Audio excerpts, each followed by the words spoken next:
Hey everyone, welcome to another edition of Sunday Night Geekery, edition number 102. And we've got Clobber Times with me. My partner in crime, Hale. Hey. How's it going? No, all right. Thanks for having me. Hello, everybody. Gasp, J-Man. Yeah, what's J-Man gasping about? I don't know. Jets? He likes to gasp. No, he doesn't know he doesn't watch sports at all. Brian Hepburn. Right? Hey, Brian. Yep. And hey, Joffrey. Geoff, huh? Geoff, yep. Says, what's up? Well, I thought the most exciting thing about the Jets game was going to be Taylor Swift, but the Jets are actually making it a ball game. Yeah, they're making it a ball game. Might be making a tie game in a minute. Yep. Yeah, so shot too. But we're glad you're here watching this one. No one is here. As Jeff said, they're all watching. They're watching the Taylor Swift watch the Chiefs Jets game, and hail to Phantom Outsider. Yeah. Fancy. And put J-Man's gasp up there. Yeah. Gasp. Choke. So choke. Yep. But yeah, it's but Clobber Time. We don't do a lot of sports ball here, but we can talk a few. It's NFL Sunday. And, it's NFL Sunday. No one will get too mad. Well, if you get really mad, you can throw. What can you throw at us through the internet? I don't know. Put us in the agony booth. I don't know. Yes. But the Giants aren't doing so well this year. Oh, there you go. Sorry. You're reacting to the TV. You're not allowed to do that. Yeah. Sorry, no reacting to TVs. You're not reacting to the TVs. Yeah. Was that what they just showed Taylor Swift? Yeah, that's what happened. That's what happened. Yeah. Let's say the Jets might go for 2 and tie it up. But you're a big, Saints fan, as everyone knows in the chat. Kind of like there's Star Trek, and then there's the Saints, I guess. Or what number of the? There was a time when there was my Saints and pro football was as important to me as my almost as important to me as my comics and my Star Trek and stuff. Not quite, but close. Very close. Yeah. But they decided to ruin that about 3 years ago. Now I'm just at least capable of going back and watching it and being, which is good, cause mildly entertained. Mildly, and concerned, and hopefully the win and stuff. Yeah. And that's going to be. Look like he got the 2 points. He did. So 20. Well, you 20 got apiece now. You got a lot of fans in your family too, right? So. Oh yeah, down here's the football country. We don't have any other sports but football, college and pros. Basketball. There is a basketball team, but no one pays attention to it. The New Orleans Pelicans, but and there's no other pro teams though. Nothing. But how popular are the Pelicans? Like nothing. Their stadium's right next to the Superdome. They're okay popular. Like he's Simply Steve. What's up, dude? It's Simply Steve, yeah. But no, down here it's LSU football and the New Orleans Saints. That's pretty much it, right? Yeah. Yeah, I mean, people do love the LSU baseball team because they're very successful. And other than that, we do have a basketball team. Like I said, like I just said, the Pelicans, and it's not that big. We haven't had pro baseball here ever. We're about to get like another one of those semi-pro hockey teams. Yep. Never had pro hockey. But nothing's that. Football is the king of Louisiana. It sounds like. Oh yeah, that's the sport, right? Yeah. We had pro basketball in the 70s in the ABA. We had the New Orleans Jazz that moved to Utah, and widely. Became the Utah Jazz, right? Yeah, that famous jazz town in Utah. yeah, it made no sense. Utah Jazz and Phantom. Yes, our Yankees. Whoa, that was a bad season. They finished over 500. Yep. There you go. Yep. Yeah. So then the Pelicans used to be what team? They were the. They were the Charlotte Hornets, and they were the New Orleans Hornets. Then they became the Pelicans. And then they became the Pelicans. Yeah, that's right. Aren't the Hornets better than Pelicans? I would think. Isn't they? Well, yeah, but the Pelican is the state bird, so Yeah, but I would rather have a Hornet. Hornets makes more sense for Charlotte for Charlotte than it does for New Orleans, though. I guess, yeah. It is more of a Louisiana type name, but it doesn't mean a whole lot, really. And speaking of your Patriots, there you're talking about that Bill Belichick. Belichick had his worst loss today as in his career. What was the final score of the game? I was watching part of it on Was Red it Zone. 33-3 or something? It was bad. Yeah, it was pretty bad. You know, one of those. I've got the Red Zone where you can go between all the different I love Red Zone. different games, and yeah, it was Wagnar's here. it was ugly. Yeah, it was ugly. I love Red Zone. Oh, Red Zone is one's a lot of fun. Yeah. But my Saints were pathetic today. They were absolutely. Yeah, what was the score? 26-9, but it was just a horrible performance. I mean, they can't, they didn't care. I mean, when I watch a team lose a game, and just honestly because they made mistakes, made some bad decisions or whatever, I can honestly go, well, that was an honest effort. When you watch them, it looks like they don't even give a flat crap. And after blowing that lead last week, this one they just didn't look like they gave a damn. When I start seeing those signs, if they don't pick it up within a week or two, I declare them dead. Stick a fork in him. Stick a fork in him. Yeah. Yes, I had the stream elements, but yeah, I know what's going on with this bot. It used to, say sub to J-Man, sub to, I had it working, sub to all my buddies. And it hasn't been doing it now, I don't know. It was something wrong with strike. It's on strike. Yeah. Bot's on strike. Yeah, well, I'm just looking at my fantasy baseball. Of course, baseball ended today. Sorry for the sports ball, everyone, but this is kind of geek nerd stuff. You play fantasy baseball? Fantasy baseball. And then, I didn't know that. Yeah, and then of course I got to show the standings, but I came in 4th place, which sucks. My son's been helping me. We're here, present the screen here. No one will. There's no last names on there that matter. So, but the last day of the season, of course, baseball has this long season. So my buddy here, Amazing A's, he's like a stats genius. He always wins or he's up there. And this is the last day of the season. So the second place team had 109 points. The third place team had 106 points. So I was 1 point behind. So simple math here, but they tied on the last day. So Harry the K got 3 points. Oh, but he's going to lose still. It's a tie score because the tiebreaker, I think, are runs. So wow. Person came in first place. So the other guy just missed tying him. So it came down to the last day, and of course I finished 4th. But I was 1 point away before the start, or 2 points away before the start of the the day. But here's so much about fantasy football. I didn't realize I'd forgotten that there was such a thing as fantasy baseball. Yeah, baseball is makes sense. Yeah, I just didn't. Yeah, with all the stats and scoring. And basketball. My buddy that I started this with, I think fantasy was invented because of baseball. Yep, it was the fantasy baseball guys that started the craze or invented it. And there's a documentary out there, and then they didn't get any credit for it, and there's no residuals or I guess those guys should have made, whoever created it, should have made some money to begin with. And so what happened, then it got taken up by other sports. But back in the day, you had to my friend would go to the newspaper and get all the stats from the newspaper and calculate it paper and pencil each week, and you set your lineup for the week. But it was a lot of work for whoever was the league manager.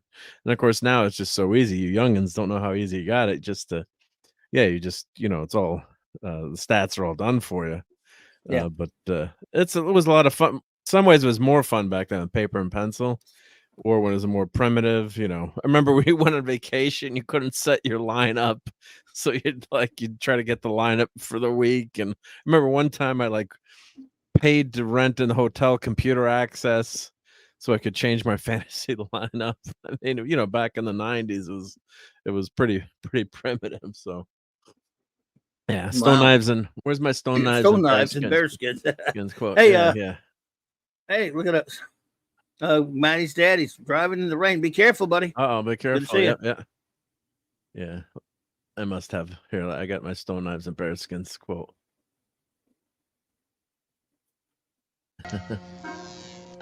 What on earth is that? I am endeavoring, ma'am, to construct a mnemonic memory circuit using stone knives and bearskins. Yeah, it's a tough life, Mr. Spock. The quote. Yep. Yeah, good. Yep. Good Fantasy stuff. Good cricket. stuff. He's not putting us on. They're really No, probably really not. It probably is. there's Yeah. fantasy cricket. Cool. Wow. No, I'm nothing against it. I'm not even. I'm honestly curious. I didn't know. Yeah. Hey, look at Tobor. Hey, Wes Cagel's here. Hey, Wes Cagle. Oh, the robot's here. Robot's here. Wes Cagle. Brian Hepburn. Of course, we knew he was here. Brian. Yep. Brian. And Tobor the robot says the stream almost bot is working as intended. Hello, my future minions. Good to see you, Tobe. Yeah.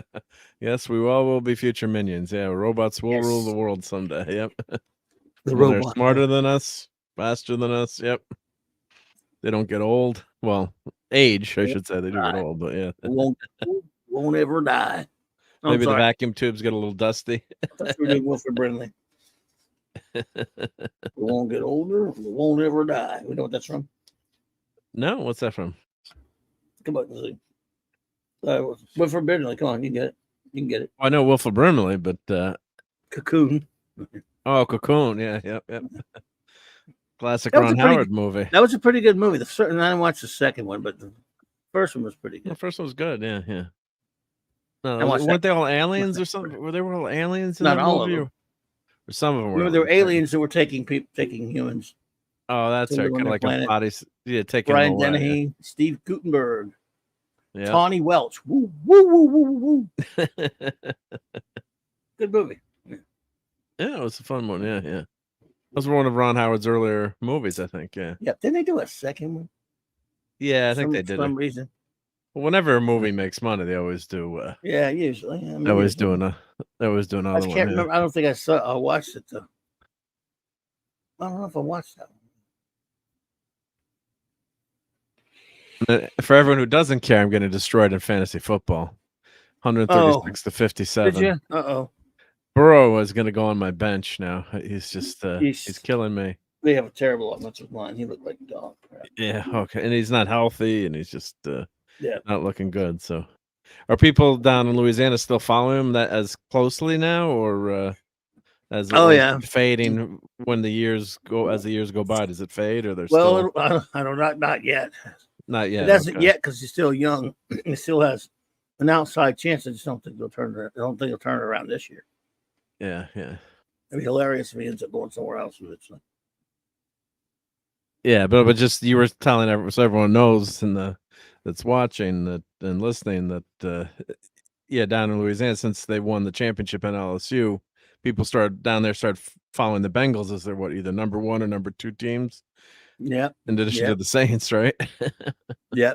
And the thing is, there are plenty of quarterbacks who were popular in college and then brought a certain fan base that loved them in college. Definitely became fans wherever they went in the pros. Yep. I've never seen anything like this. Not even Tebow. Not even Tebow madness. It's more than that, right? Yeah. Well, no, when the whole city's like, going nuts, and Tebow madness. Tebow's probably the most popular college quarterback ever, but the Burrow thing comes close to it. And there's Taylor Swift again. Well, that's amazing because, I could never see rooting for another team. I mean, if at a pro, I meant hope the guy does well and has a good career as long as he doesn't beat my home team or the team I'm rooting for. I see it all the time. I've seen it before that though. I've seen people, even people who are fans of certain players. Like I run into a couple of guys they were from here, and yet they weren't Saints fans. They were this one guy, even a friend of mine. He was a fan of certain players. I've known other people who are like that. Like they love Dan Marino, so it's not that they're from Miami or anything, but they love Dan Marino so much that made them Dolphins fans. And if he'd left to go anywhere else, they'd have followed him there. I've actually met people like that who follow the player instead of the team. I don't like that. That's crazy. Yeah, no, you should be a fan. In fact, and then of course, what about the phenomenon of people who could live in an NFL city, but they don't like the local team. They just latched onto some other team because they're popular, like Dallas or Frisco or the Raiders. I did that as a kid, so I plead guilty. But when you're a 7-year-old, I think you get a dispensation. I did it as a kid too, but I still wanted my home team to win more. Well, I didn't even, you grow up and I had dad didn't watch football, so. The Giants were terrible when you were a kid. Yeah, and the Giants were terrible, but in the 70s, the Giants were garbage. Yeah. In the 80s, though. Yeah. In the 80s, that's when you got good. That's when I flipped to the Giants. And then, of course, then my relatives would go watch Giants games and stuff. Yeah, and the Cowboys are bad. But, Staubach, Dorsett, Too Tall, that team is a great people to root for on that team. So, and then it was either you're a Steelers fan or a Cowboys fan. That's right. A lot of kids. So, and it was America's team. Tom Landry Cowboys. I loved them. Yeah. So it was, and then the games are always on too. Yep. Yeah, Geoff's our hometown. Yep. San Francisco 49ers. Steve Young, lefty quarterback. Yep. I hate this 49ers. They're looking good this year. Yeah. In the 80s, I hated them. Yeah. They always beat us. Oh, they're looking pretty good. Yep. They are. But yeah, it's a fun, football is a fun sport to watch. So, I mean, if you're not building Star Trek models or 3D printing or watching Ahsoka, yeah, you could. I'd rather watch an NFL game than Ahsoka for sure. Yeah. Well, but you probably got your wish today, right? Yeah. Hey, but we got two episodes of Ahsoka coming. One left, right? One left. Oh, did you watch 7 yet? Did I watch? Yeah, I did watch the last. Well, the latest one? That's number 7. The latest one. That's number 7, right? Yep. Yep. So. Yeah. Yes. Didn't you? You hadn't watched it last time we talked, right? Hadn't watched it. No, I had skimmed it. I just. I just skimmed it just to look at it and just see what. Eric K. Eric K. Awesome. Hail. Yo, bro. I just skimmed through it to see what Thrawn looked like. And I have to say the episode wasn't as I didn't think it was as bad. And quoting my buddy Metalorian that we stream Fortnite with, he said it was mildly entertaining. Ahsoka's been mildly entertaining in some spots. I wish I'd have found that. I wish I'd have found that mildest because the whole. I guess he's saying the whole series. There's been some good bits here and there, and the stuff with Anakin has been pretty good too. I think, but it's just the problem is what I say it leads to the nowhere good. Yeah, but I don't like the stuff with Anakin much because they don't tell you anything about it. They don't explain what he is, so they can screw off. I'm tired of their mystery box crap. Yeah, they should explain that he's a Force ghost, or that he's just the vision that he had, and that say it something. Yeah, explain something about. Well, the one in this one, we knew he was a hologram thing. Fine. Yeah, that was good. Great. That was a good scene. Yeah. Yeah. I mean, it was fine. Yeah. Just throw it already. God, I'm getting aggravated with quarterbacks who won't get rid of the football. Derek Carr all day today. He just won't make up a decision. Got that crap beat out of Mahomes, just about to get himself killed. Well, he's got the ability to rush and create. He can still get his ass beat. He's still getting buried a couple times. Yeah, no, when you there's Minimus. Hey, Minimus. I'm just tweeting this out. I forgot to tweet it out. Because, the notification sometimes doesn't work. Let's see here. How come your Twitter name doesn't come up? Come on. Come on, Twitter. Come on, Elon. Fine. Yeah. When you start typing, it should come up, It should. I got to figure what is my name again. There, I got you now. But yeah, there, I got you. Ben J. Grimm. Yep. Yeah, Mahomes is lucky he didn't get killed there on that play. I hear you, but see, I like Carr, Eric. He just won't get rid of the football sometimes, and since we have the worst offensive line in the history of that just not conducive to success. And he's been getting the crap beat out of him. We didn't think he was going to start today, and he did start because Jameis Winston's so terrible. So yeah, I mean, I like David Carr, but if you protect him, he can make plays, but he's not Mahomes. He can't move around like that. Yep. But well, the one thing I haven't talked about, which I've had in my banner, is the TV series Ragnarok. I know you haven't watched it, but no. What makes you think that? Because I know you. You were probably watching Stargirl the whole time. I'm assuming. Yeah, I'm assuming. Just assume I haven't watched it. Well, maybe you'll go watch it now. Now that I you make you watch. That I haven't watched it. What makes you think I haven't watched it? Yeah, never make assumptions, right? Yep. Right. I may have watched it. All right, let's see. Let's see if you watched it. Yep, it's on Netflix though. So it's a Netflix show. Okay. And it's I wouldn't say it's a retelling or reimagining. It's just set in basically present day, and you've got spoilers. It's called Ragnarok, so you know that you've got these characters, and they're all in high school, and of course they all end up being part of mythology. So this big guy here ends up being Thor. His brother turns out to be Loki, and these two are brothers and sisters, and they're giants. From so they're the bad guys, but then there's what's interesting is they there's friendships and there's betrayals, and so I've gotten through the first 2 seasons. I think it's only 3 seasons on Netflix. I think the final season just came out. So what's interesting is Claude Trellinger. Hey, Claude. Claude. These are the Claudes I know. Sorry.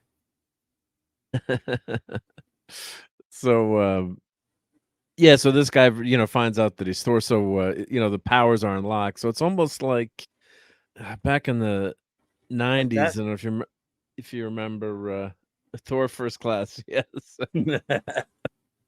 It is, yeah. Thor. It is. It's got that high school element. I yes, maybe it's not for everyone, but it's been pretty good. So it was funny. It popped up on my Netflix feed when we were traveling with my much better half, and I'm like, let's watch. And I'm like, let's watch this. I'm like, anything I can watch that's superhero adjacent is a win. So I'm like, let's try to watch it, and it's dubbed. You can watch it in the English, with the English, or I should say, you can watch it dubbed. Where I prefer watching in subtitles, so you get the actors' original voices, and you got to read the screen, of course. But it's always better to me to. I don't know. I think I gotta read. Oh crap! I can't read. Gotta read. You gotta read it, but it just. Dude. I got to do a good one for you about that sort of thing. There's some good old boys that get really upset when they go to a movie and they have to read subtitles. Because I live down in the South, right? So I think you know where I'm coming from. Yeah. Back in 2000, my brother, my younger brother, he's one of those. He makes fun of those kind of movies too. He would never watch that stuff. And we said they had this. The movie was pretty big. Crouching Tiger, Hidden Dragon, one of my favorites. I'm sure you remember it, right? Of course, at the theater where I would saw it was subtitled. Oh, it was no dubbing, right? Yeah. Yeah. So, I get a call one day from my younger brother. He said, "What's that movie you're talking about? Tiger Croucher, whatever it was. What we got this friend of ours. We have this friend of ours. Basically, it was this redneck friend of ours who really hates that crap. They wanted to tell him to go watch it. They wanted to trick him into going to watch it. So I had to tell him the title of it. And it's just so they can trick the guy walking into the theater and see like, read the subtitles and see how fast he would walk out of the theater. So they did. They pulled it on him. It worked. They got him in there. He left? Oh, yeah. Oh, he left. He got his money back? I don't know about that. What did he tell I can't watch this movie, I can't read? He just basically called you sons of bitches. You did this to me on purpose. So I was proud to be part of it. I didn't mind reading that one either. A great movie. The movie was great, though. Crouching Tiger was greatness. It was fun, yeah. Was there a dub version of that one eventually? Yeah, when I finally bought the DVD, this is around 2000, 2001, the DVD has stupid ass dubbed versions where they all have British accents. I'm like, screw that. I want when I want to watch it again or any other time I want to watch it, I just watch it subtitled. Yeah. Well, yeah, I think, and then you also get the actors' intonations and acting ability. You know, it's got to be tough for those people doing those subtitles. But the funny thing is, we had friends visiting us from Europe, and they were watching Friends, and she's like, "But that's not Rachel's voice," you know, because they have them dubbed, you know, in French or whatever language country. You know, they have different actors for each country. So, like, oh my god, it's so weird hearing, you know, the original actors, you know, because I guess they get used to it. Wow. Yep. See, Chow Young Fat with a British accent just doesn't work. Doesn't work, right? Yep. Joffrey, don't be so naughty. Come on.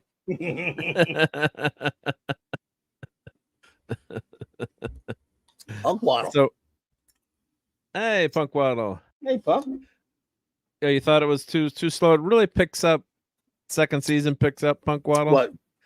And Ragnarok. Ragnarok. Okay. You're on the second season already? Yeah, I'm on the second season. I think that you know, they've got all these hours to fill too, right? So and especially when they're telling one story, and sometimes the Fast and Furious. But when you're home, you can do that. Yeah.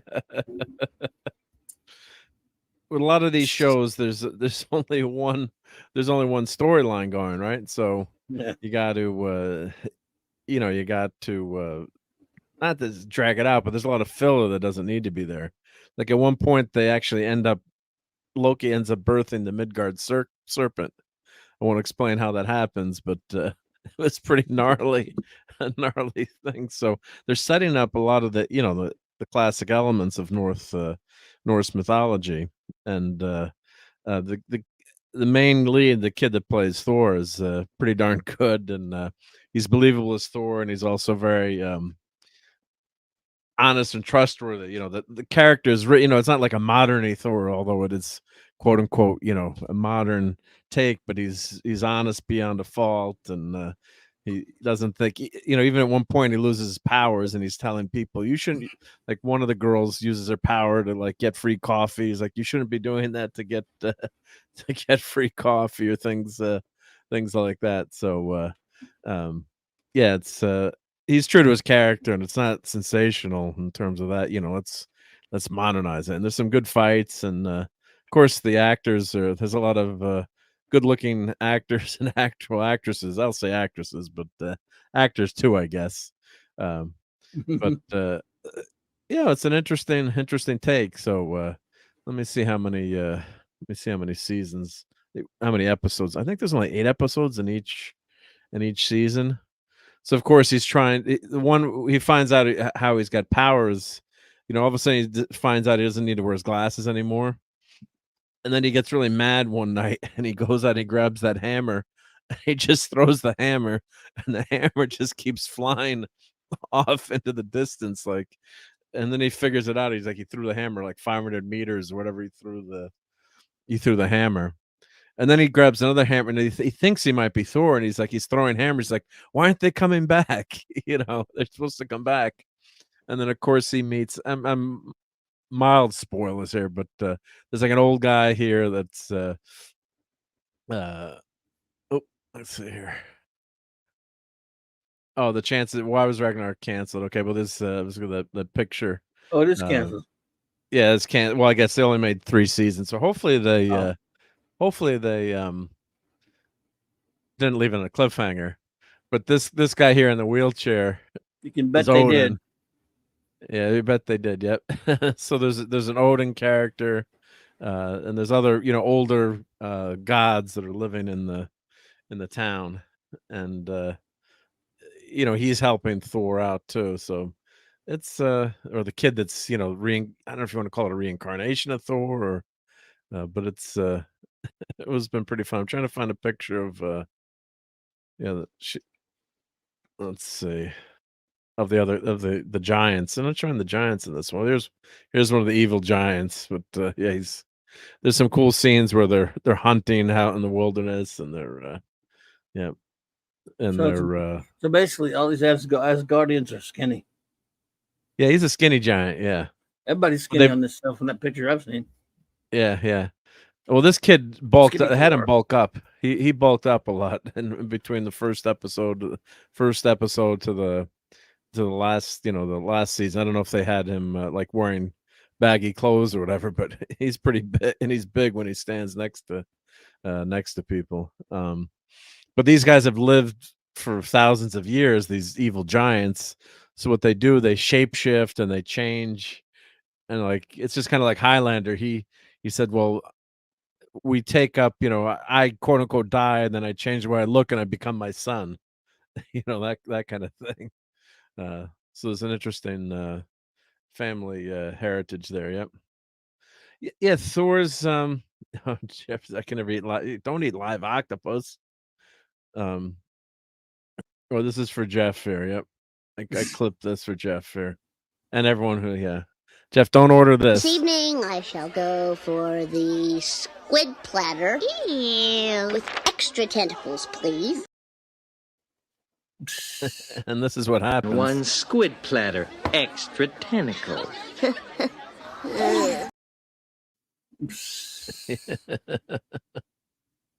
Yeah, there's a lot of soul searching. Yeah, but of course it kind of makes sense in this concept where his father is dead, and I was just gonna say there was a series in the 90s where they went back with Thor, and part of Thor where they Asgard was destroyed, and then all the gods were scattered to the earth, and they were all living as humans, but they didn't know who they were for a while, and they went back to the Journey into Mystery numbering, and I can't remember the issue numbers, and then they ended the series, and then they relaunched Thor. Remember when Thor? Then they had Asgard, and was in Ohio again, or Oliver Coppel's run. I know we got Fanty in the chat, but it was I don't know, you probably had stopped reading by then. Oh, I was gone. You were gone. Minimus might know. Minimus might know. Okay. But at one point it was called Journey into Mystery, and or went back to being called Journey into Mystery, and all the gods were living as humans. So that's what this kind of reminded me of on the in concept a little bit, but done with kids who don't know that they're gods or giants. Or the bad guys know that they're evil, but the good guys don't know, and then they've kind of undergone awakening. So they're searching in that way, but it was fun. It was fun. So I don't know. I'd say give it a shot. You may or may not like it. It does pick up, but it wasn't. It's been good. It wasn't too modern-y. We'll just leave it at that. There's a couple of bits and pieces here, but and whenever they do, they have both sides. They're showing both sides. So there were some fun scenes, like he's trying to make Mjolnir, and then he goes to see Odin. He's like, this is like something from a cosplay. You can't just make Mjolnir like that. So one of the big plot points is recreating Mjolnir again, which is how the second season ends. So, and then he finally, spoiler alert, of course, he finally gets the hammer back, and there's this one great scene where he throws the hammer and it splits a car in half, and he's fighting the bad guy. So it does give you him as Thor, which is fun. So, and there's also a lot of cutie patooties on this show too, I'll have to say. That's so good. Hungry boy. Hungry boy, yep. No Norse gods is going to Sonoma Napa wine country clothes. Yeah.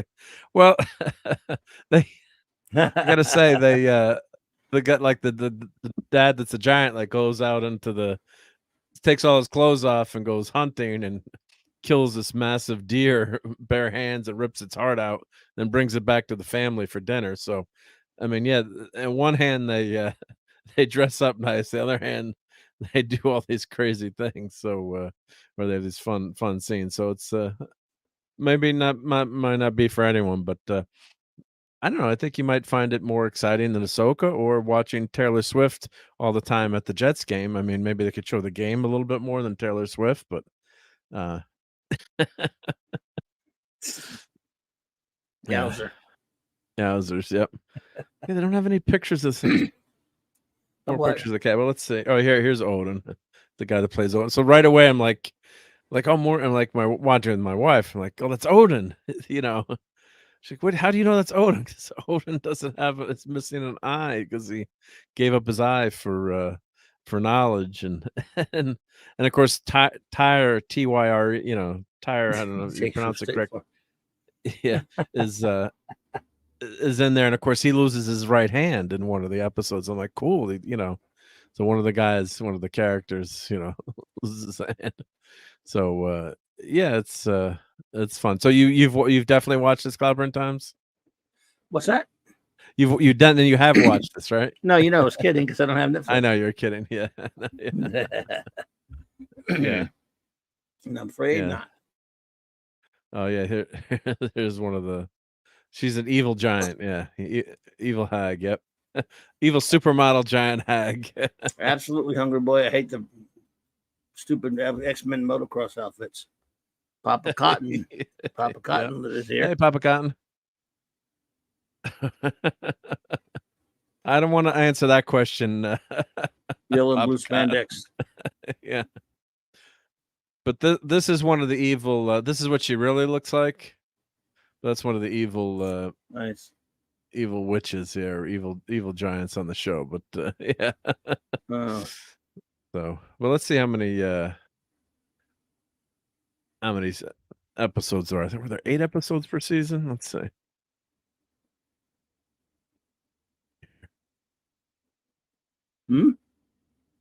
Just checking how many episodes for people. So, yeah. Let's see. Yep. All right. There's only 18 episodes. Yeah. So yeah. So it's an easy watch. It's a little bit shorter to watch than Ahsoka, right? It's longer, I should say. Or, but yeah, probably better than that. So yeah. So the last episode. So I hope it doesn't end on a cliffhanger because that would suck. Yeah. Yeah. Well, usually I'm not saying it did, but not all seriousness. Most shows seem to do that. Yeah. But I think they go normally with these kinds of shows. They know going in with streaming whether it's going to be you know, whether it's going to be the last season or not. So hopefully, yeah. So yeah. So the other thing I've been watching is Blackadder. Yeah. So I didn't get to watch Blackadder. Didn't get to watch any more Blackadder today because the sports balling was on. I love it. But scroll down from that picture. Blackadder. Yeah. You are the pitch black steed. So many variations on it, though, you know. Yeah.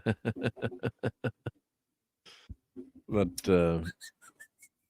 yeah, just a classic TV show. Oh, I love it. How many episodes of Blackadder were there? Well, of the 4 regular series, there's 6 in each of those. Then you have the Cavalier Years, which was a charity special. You have the Christmas special, which was Blackadder's Christmas Carol. Then you have the Blackadder Back and Forth, which was done many years later as a Christmas / New Year's special. I believe.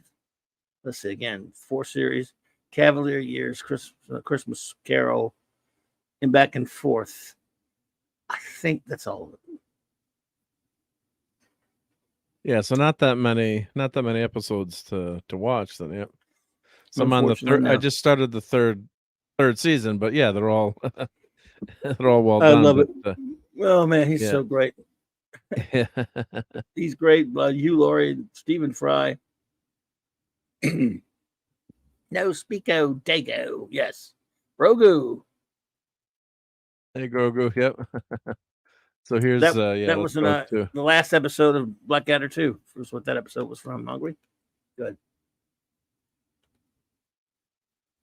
So yeah, so the three, yeah, as you said, yeah, 4 or British, they call them series in Britain. They don't call them season, they call them series. Yep. Yes. So yes, yes. of course, Roland Atkinson, Mr. Bean. Yep. Also Which very is famous. for okay, Mr. but Bean. this is better. This is better, yeah. Oh, in my opinion. I mean, I like Mr. Bean. Yeah. He's funny. Yeah. And Tony Robbins is Baldrick, who's Great. his servant. Yep. He's Gorilla Baldrick. And Stephen Fry, of course, is in it. Is Melchet? Is that how you say his name? Lord Melchett. Yes. Melchet, yep. And of course, Hugh Laurie, who's phenomenal. Great Yep. actor. You know, everyone knows from House MD, but Before that, for many years, Stephen Fry and Hugh Laurie had a skit show called A Bit of Fry and Laurie, which was hilarious. 80s, Yep. Late 80s, early 90s, which is great. If you can find them. Some BritBox and they're on YouTube and stuff. Love it. so they're saying the fourth season they're saying is ranked number 16 in the 100 greatest British television programs. Well, that's pretty darn Yeah. high. So the fourth season is by far and away the best, or Well, you would say, or I'm not going to say far and away because I love 2 and 3. okay. But I think, in my opinion, it is the one I love the most by a slight degree. So, yeah, 4 is just, oh my goodness, it's phenomenal. Yeah, but I love them all. So. Yeah, and 2001 poll, Blackadder was ranked 3rd on the list of 100 greatest TV characters. Was Doctor Who number 1? Bob, strange name for a girl. What's that? yeah, strange name for a girl. Yeah. What about Doctor Who? What was it? Well, I wonder who the number 1 character was of the British Film Institute. Greatest TV characters. It should be Doctor Who. It should be number 1, right? TV characters should be Doctor Who, but there's so many different versions. We'll check. Avon should be on there, but if I won't put him on there because they're tool sheds. The Prisoner should be on there, of course, but they probably won't put them in there because they're tool sheds. 2004 poll found to find Britain's best sitcom. Blackadder is voted number 2, topped by Only Fools and Horses, which I don't know what that is. I don't know that one in. Yeah. Of course, you know who know, but so it's highly rated show. But the interesting thing is, it's through time, so it's the same. It's the Blackadder. He's not the same person. It's he's related. I guess it's descendants of the original Blackadder, right? Yes. By the way, family. Jeffrey, it's true. Also, Stephen Fry and Hugh Laurie did Jeeves and Wooster. That was great as well. So I'm sorry. Say again now. So yeah, so he's each season. Yeah, they go to a different time period. Yes, time traveling. Yes. And, yep. And you know that. And it makes you wonder, how did he actually have any descendants? Considering, but you just go with it. Yeah, because well, spoiler alert. I've only seen the first 2 seasons, but they all die at the end of each season so far. It's amazing. So you wonder, yeah. No, it doesn't matter. You just go with it. Yeah, it's a comedy, right? Yeah. But he's an idiot in the first season, but in the second season. And I remember when I kept hearing about it. I think I actually saw the second season first and loved it. And then when I saw the first season, it was tough for me to watch it, to see him acting like that. But still, I watched it because it has the great Brian Blessed and other people, and Tony Robinson was hilarious as Smart Baldrick. So I did love the first season. It was still funny as hell. It's just not the same. Because it's the way he is. Well, the great thing is of the character of Blackadder. Obviously, he screws up all the time as well. But the one that's the cool one, Yep. Yeah. So So in this sense, series 1, Blackadder is not particularly bright, as much the intellectual inferior of his servant Baldrick, played by Tony Robinson. However, in subsequent series, the position reversed. Blackadder is clever, shrewd, and scheming and manipulative, while Baldrick is extremely dim. He's a butt of jokes, and Baldrick is a pointless peasant, as he called him. Among the other things he called him. Yeah, yeah. I can't see any subtle plan. Baldric, you wouldn't see a subtle plan if it painted itself purple and danced naked on top of a harpsichord singing subtle plans are here again. I have a cunning plan. Yeah.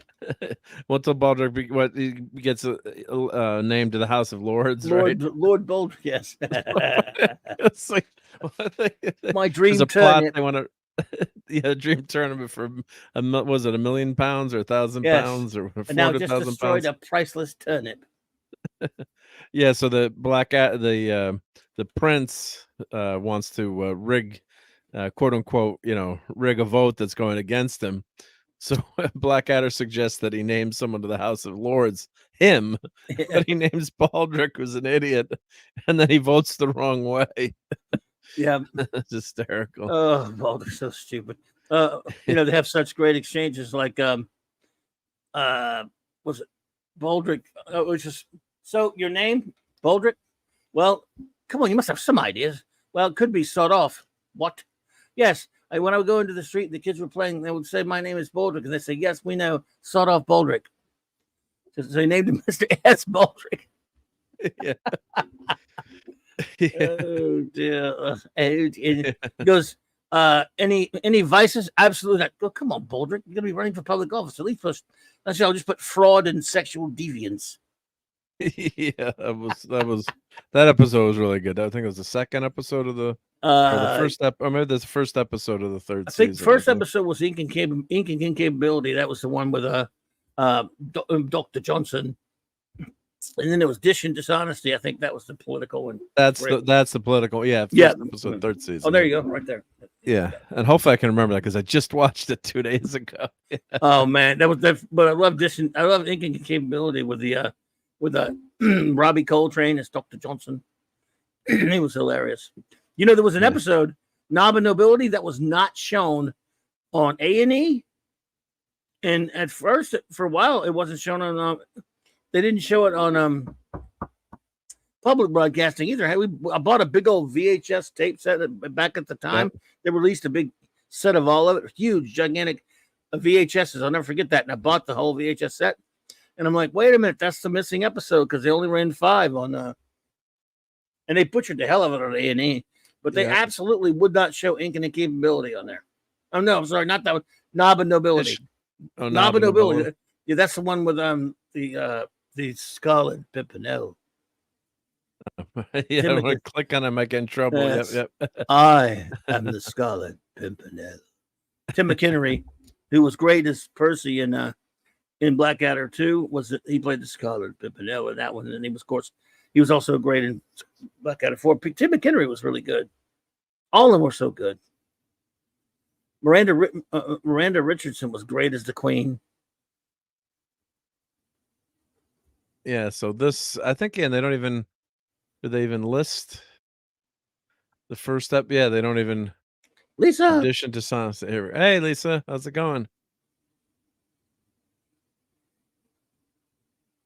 No spoilers for the sports ball. Maybe people are behind. Yeah, Jeff. Yeah, Chiefs in the lead again. Yeah, the Chiefs will win the game, but at least the Jets didn't get totally embarrassed. I don't know, man. Makes you wonder if Rodgers was there, if they could actually could win. I guarantee you that game. The only reason that game's on tonight is because they thought it was going to be Rodgers. Oh yeah.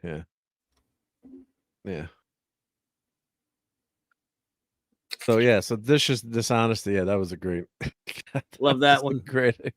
I love them all. I think my favorite probably. It's tough because that might be it, or Knob and Nobility. Oh no, let's see. Crap, the one with the actors. Keep going up. Yes, Sense and Senility with the actors, and he kept saying Macbeth. Oh God. And they also keep quoting Shakespeare in this too. Of course. Like, additional dialogue by William Shakespeare. Yeah. And some of the credits, yeah. So and Stephen Fry, of course, again. He was brilliant. I love Stephen Fry. Yeah. No, he was so he's good, another one. He Rowan Atkinson. are out there fighting for free speech right now. They're not definitely don't lean anywhere close to where some of us might lean politically, but they don't like wokeness and they don't like a lot of the crap going on. Oh, so. But yeah, because you can't, a lot of this comedy maybe you couldn't do. These, as like you said, they won't show some of those episodes. So was Chains the one where they had the crazy party? Oh, there was also a Blackadder 2 Change was the last episode of Blackadder 2. Was that the one? Yeah, that was the crazy party. Yeah, when the Queenie kills them all. Yeah, I wouldn't. Well, they had a party, but I thought you meant when they had the drunken piss up. Yeah, well, when the one where the couple comes, he wants his inheritance, and he's having 2 parties at the same time. Lord and Lady Whiteadder. Yeah, that's is that this episode? Beer. That's called Beer. Oh, that's called Beer. Okay, I love that. Yeah, okay, the episode before that. Yeah, either Beer was crazy. There was one of those that they didn't show on A&E. Remember, it was late 80s, early 90s. Well, that's when they were wearing the fake boob costume. Yep. And that one of the pictures came. I hope I don't get in trouble for that on YouTube. But look, almost exactly like. Yeah. That's so great. And the turnip is shaped exactly like a thingy, but that's almost exactly like a thingy. But yeah, the fake comedy boobs and yeah. But I mean, that one I could see where they wouldn't show again. Maybe. You're wearing a pair of comedy breasts. Yeah. But could you show that on TV today? I don't know. They were showing it on A&E, and they were showing it on A&E. I don't think they showed it first. They may have showed it later, but PBS did. LPB, PBS did. There's Nursey from the second season. Nursey she was hilarious. Because you had the Queen, and the Queen is always threatening to kill everyone. Yeah, she's gonna kill everyone. Miranda Richardson. Yeah, she was good. Yeah. Is she in the third season or third series or? Yes, she's a guest shot. Yeah, but not a main character again. Yeah. Jesus, that was ridiculous. You're not gonna call it. Yeah, they got an alcohol flag on that one. Sorry, worst hold I've ever seen. Where Kay is doing pork ribs tomorrow. Nice. Yeah. You said it. Ribs. Yep. Yeah, but Well, Nursey passed away. Hungry boy. I just yeah. She died at age 80. Miriam Margolyes, passed not too long ago. Pretty recently. I don't know how recent, but yeah, she was great. Miranda Richardson when she was younger. Yeah, cute. Yeah. Oh yeah. Miranda Richardson was on an episode of Blackadder Goes Forth. Okay. 2014 she passed. 2014. Yeah. Wow. Oh, I didn't call that.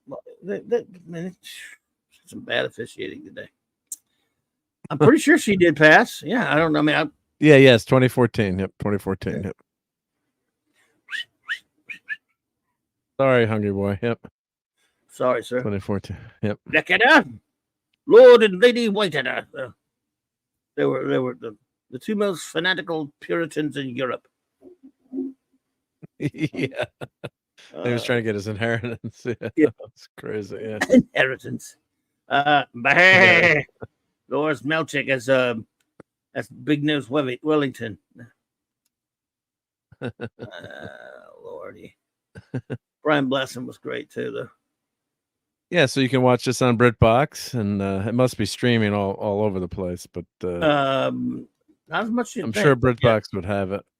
It is on BritBox. Maybe it's just BritBox. I don't know if it would be on Netflix or. One day I need to get a good physical of it again because I had my VHSs and I got, I had a couple copies and different stuff, but I mean it's just always so expensive. And again, it's also if you look up Blackadder Back and Forth. Yes, there's a game on right now, Lisa. Yeah. Not that we know anything about it. Actually, a close game with 5 minutes left. Big time. Yeah. Him back probably did. It's on Hulu. Hungry boy, him back probably did. What's that? It's on Hulu and Amazon Blackadder. Yeah. Oh yeah, I don't know if you have to pay for it, but no, I'm just wondering. BritBox. Yes. So Hulu, BritBox, Apple TV channel, BritBox. Oh yeah, Amazon I remember Hulu used to have it. That's cool. Buy or download it. Amazon Voodoo Microsoft Store. Wow. I'd like so to get it's a good physical copy of it one of these days just to have it. I need to have it on physical because you know what? We got I remember getting a copy made of from somebody's DVD, the new DVD that came out. Well, no, I say new, about years ago, of the Christmas special, and they cut stuff out of it that was aired on the LPB version. The public broadcasting version. They cut stuff out from there, and I'm wondering if there's any kind of re-release of it, because I can watch the Christmas Carol, watch it every year. I can watch it and tell you what's missing from that, because even as long as 30 years ago when I first recorded, I was watching it all the time back then. Interception. And run it back, dude. So I could tell you how much is missing from that. So I wonder if there's a version out there that has all of it intact. Yeah. Monsters of a didn't laugh. Well, I mean, I'm sure BritBox does. I mean, BritBox must have their version is missing. I watched it on there. I watched. Oh, BritBox censorship or no? It's just that it comes from that copy that they. Like I said, all right. For example, you've got your A&E, which was butchered, right? At the same time, when A&E was running it in the early 90s, PBS affiliates were running it, and they were not butchered. And that's how I got it. I got it on A&E eventually. Then later they put it on. The Christmas special I was only able to get on A&E, right? Then I got my big box set I was telling you about. The big box set had it, and it was complete. And it had all kinds of stuff that the A&E didn't have. Like I'm just talking about the Christmas special. Well, other episodes too. So I became, used to watching it over and over again completely in the Christmas special on my box set thing. And years later, when time went on, I didn't have the VCR and all that kind of stuff. I needed other ways to watch it, so I copied. I forgot who made. I don't know if it was Claude or whatever. Got a copy of a DVD that it came out. A new release. But that was probably one of the worst calls I've seen in officiation and a holding. It was like give the ball to the Chiefs. I don't know if you saw it. That's terrible. I saw one earlier. I didn't see that one. No, it was like the guy put his hand on his shoulder. That was probably that's called "We want Mahomes to be in the Super Bowl" call. This is rigged. I mean, that's terrible. But they did that earlier. They had he ran around. Mahomes must have run around for like 5 minutes getting untouched because one of the Jets defenders was being mauled and couldn't get at him. Yeah. Well, they showed earlier in the play. I thought they were calling the holding later, but the guy threw the flag much later. But on that play I'm just telling you about, that was an interception. Yeah. And they called it back. The holding was earlier, but yeah, it was kind of incidental contact that didn't have anything to do with much, like 5 seconds later in the play. So it was kind of like they were both going at each other. But sorry to interrupt with this. No. Go ahead. That's all right. No, it's cool. Yeah. Anyway, later fly Blackadder on DVD. Blackadder remastered, the Ultimate Edition. I ended up with a Blackadder Christmas Carol copy that was from a DVD that was butchered because the later ones that they released on DVD, the official ones, had stuff cut out. And I'm wondering, I'm wondering if I was able to buy a new one. Would it be the cutout version or the old one? Well, that's what I'm trying to find out right now. So there's a remastered DVD Ultimate that came out. I'll put this in the chat. Of the whole series? Yeah, the whole series. Yeah, it's not that long. So not Blu-ray, remastered, right? the Ultimate. Well, DVD because it's standard def anyway. So they can't do that. I don't think they filmed that one. It doesn't matter if it's Blu-ray. Hell with that. No, but I don't know if they ever filmed that one. If it was on if that series was on VHS to begin with. But let's see what we can find out here. 13 hours, 53 minutes. Let's see. I'm trying to go to one of the reviews. Let's see. You know what? A good place to check it out would be DVD Bits. Yeah, Digital Bits. Digital Bits. Yeah. Yeah. Digital Bits to see what, because there's so many different versions of these. But it's only $40 to buy. But then you're trying to figure out what's on it for the DVD. Yeah, so it's not full series? It's not expensive. Yeah, the full everything. Yeah. Really? Well, here I'll show. A DVD set. It used to be way more, dude. I'd always want to pull the trigger on it and be like, man, this is just too much. No, it's only $40. Yeah. The complete everything Yeah. Well, let me show you on the. I don't want to. Let me get on into Amazon or what? Yeah, let me go to a guest window because Amazon always shows all my info. So So that's something I want to have the physical of for preservation. yeah, Oh, look at that. let's go here. It's not bad. So, remastered. Let's see. So sometimes if you look on the back, Let's see what's on that sucker. back here, yeah. Let's see what that sometimes tells you what's. Have the back version. Oh, come on, give us the back. I was like looking at the box to see what's on the damn thing. Let's see. Don Power Ranger Power. What's up, buddy? Let's see. 6 discs. Good to see you, Don. Hey, Don. Let's see. Does it have it's got some details. Description. Special edition contains new exclusive interviews and audio commentaries, making it a must-have for all Blackadder fans. Let's see. Let's check out one of the ratings, I guess, maybe. I was just saying it was damaged. Let's see here. Well, the best of the British comic series. I just want to find out if they talk about what's on the DVDs. Yeah. All right. So here we go. There are only 6 episodes per season. Disc 5 contains specials: The Cavalier Years as Stephen Fry as King Charles and Warren Clark as Oliver Cromwell. There is also Blackadder's Christmas Carol and Back and Forth. Okay, that's Christmas good. Christmas Carol is pretty funny, but I never cared for Back and Forth. Disc 6 contains documentary Blackadder Rides Again, a 90-minute special with behind-the-scenes rehearsal footage from the 4th season included. So let's look at the costumes used, and costumes revisited along with extended interviews and other commentaries with the key actors. I must have that. I'm ordering that. That's on Amazon. Oh, that's on Amazon. So, yep. Because I mean, that's something I want to have the physical of, just to have it there.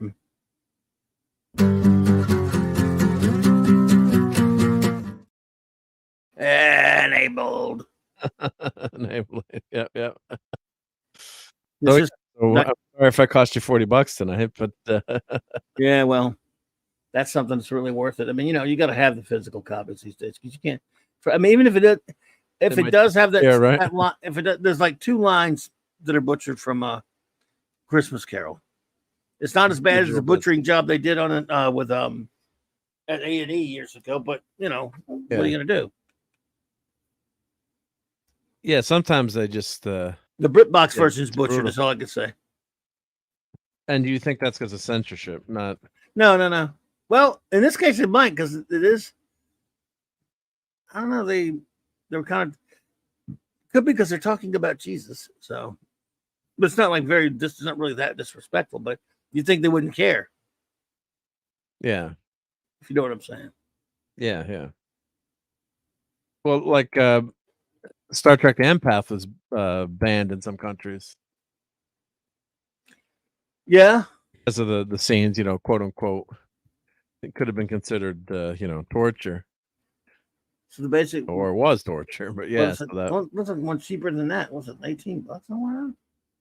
Well, it could have been second party, like used. Yeah. Well, a lot of times you can buy stuff opened and used. Yep. And that'd be one like you'd find in a thrift shop, maybe, and get lucky. So, let's see if PBS. I'll open a few tabs here. See if they say anything about it. Wally Mart has it. Probably not in stock, but to order. Pre-owned. Just trying to see if there's a review on any of this. Let's see. Yeah. Usually, here's a little bit says something, but yeah, they didn't have anything. Oh, here's an image of the back. Let's see. Here we go. Let's see if this article gives us anything.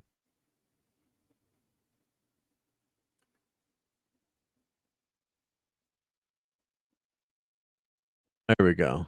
Every episode of Blackadder digitally restored from the original program masters, plus a host of all new bonus features and more.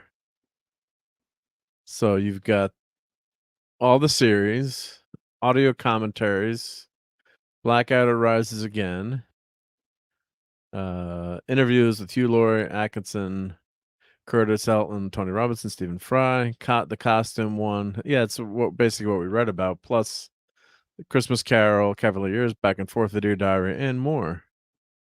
Nice. So I think you must. Well, the only way to know is if Clobberin Times buys it and lets us know if it's missing any lines. To still have them all like that, because it won't be. The other stuff won't be butchered. Like I said, the one that just didn't run until I don't think I ever got to see it till we got the VHSs. I think was Knob and Nobility. Okay. And it wasn't. And when you watched it, and where did you watch it originally? Originally, I saw it on A&E, and then I saw it. Then our maybe it's the other way around. Our PBS affiliate was showing it. And then A&E actually started showing it later. Remember A&E? But they were butchered. Yeah.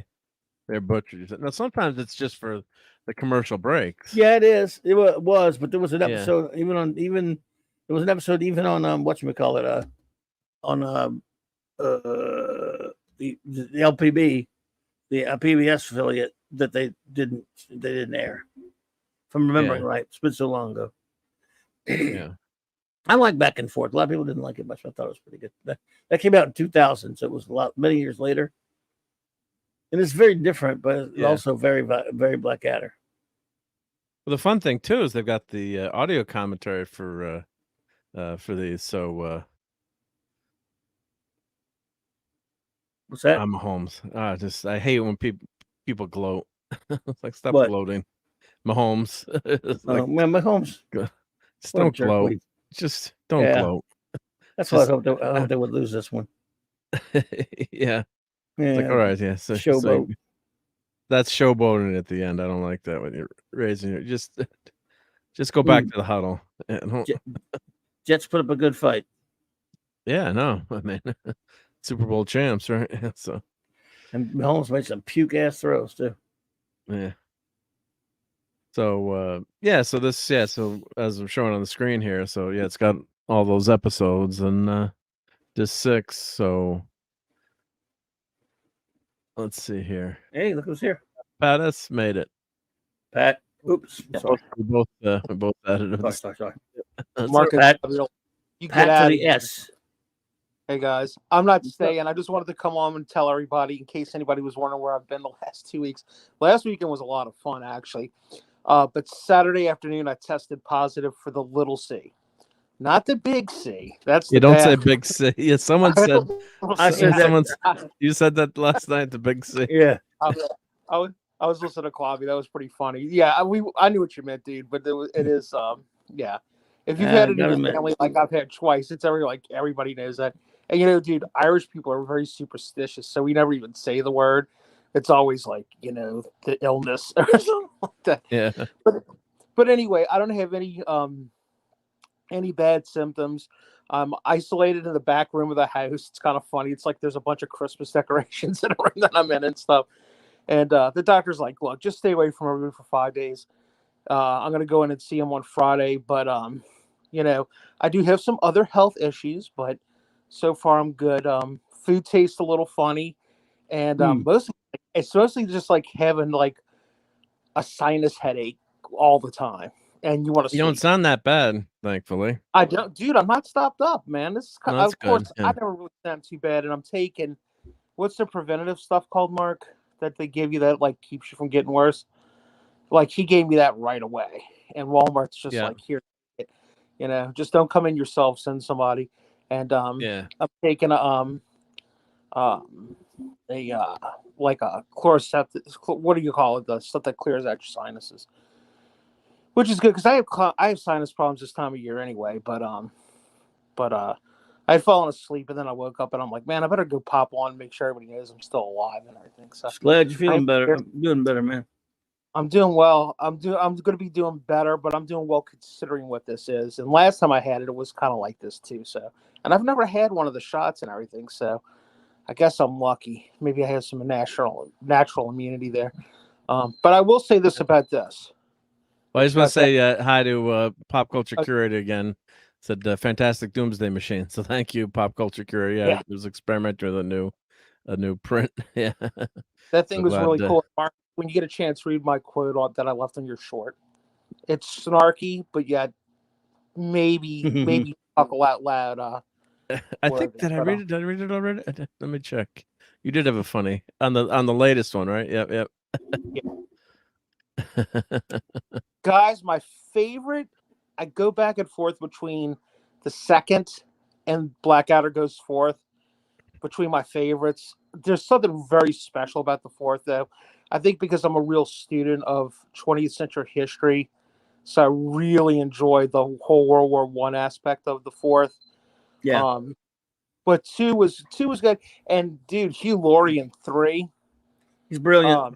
It's just, I mean, he's brilliant in 4 too, though. I mean, he's just always brilliant. I mean, he was in a little.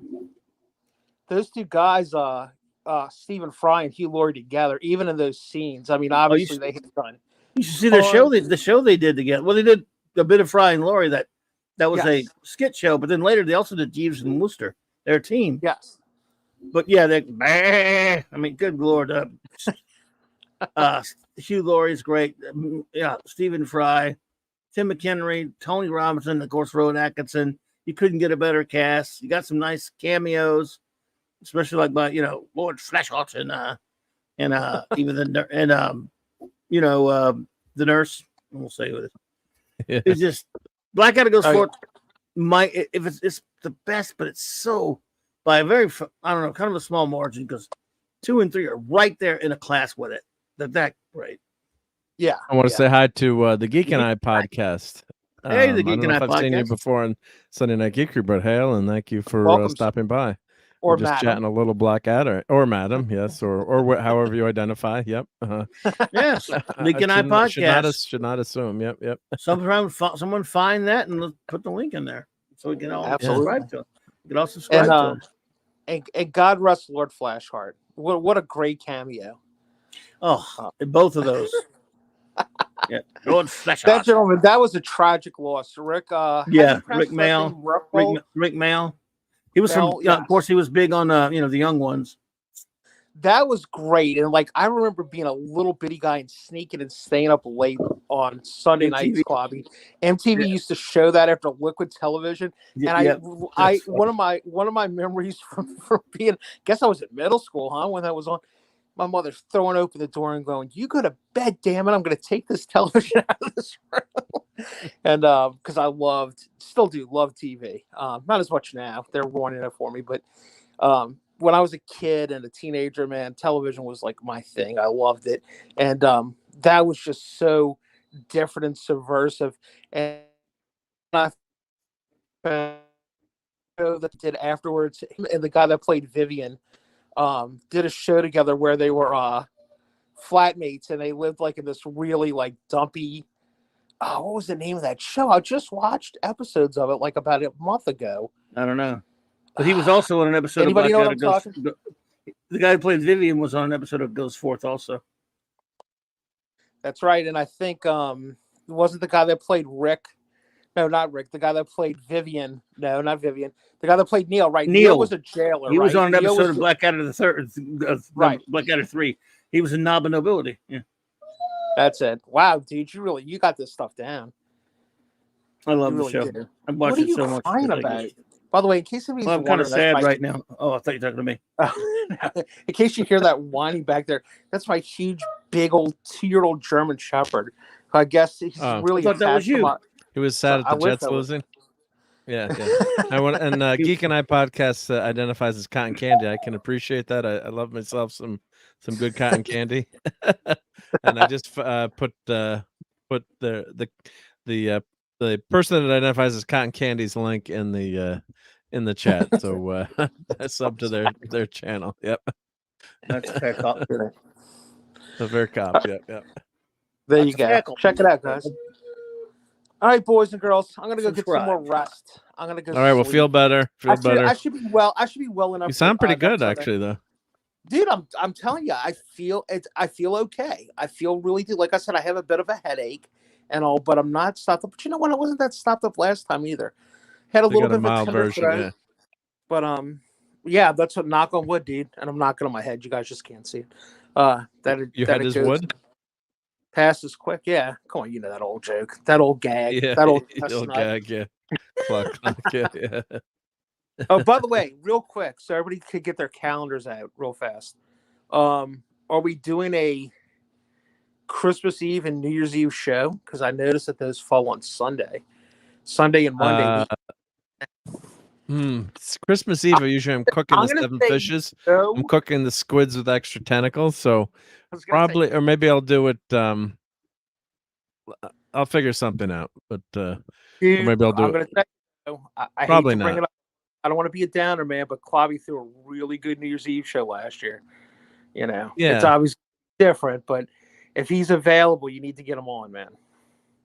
Yeah, or we do like a late night thing. I mean, you got to get to bed so that Santa shows up. Because if you're staying up, boys and girls, Santa's not gonna show up. But so maybe we'll have to end the show earlier. But Christmas is what on the Christmas is when it's Christmas. It's on Monday. Yes. Right. Oh, yes. Oh, Christmas Sunday Eve is Sunday. Christmas Day, the 25th. Yep. So you were asking, is he doing the geekery on Sunday night? Yeah. Sunday night? Oh. Yeah, I mean, you don't have to do that.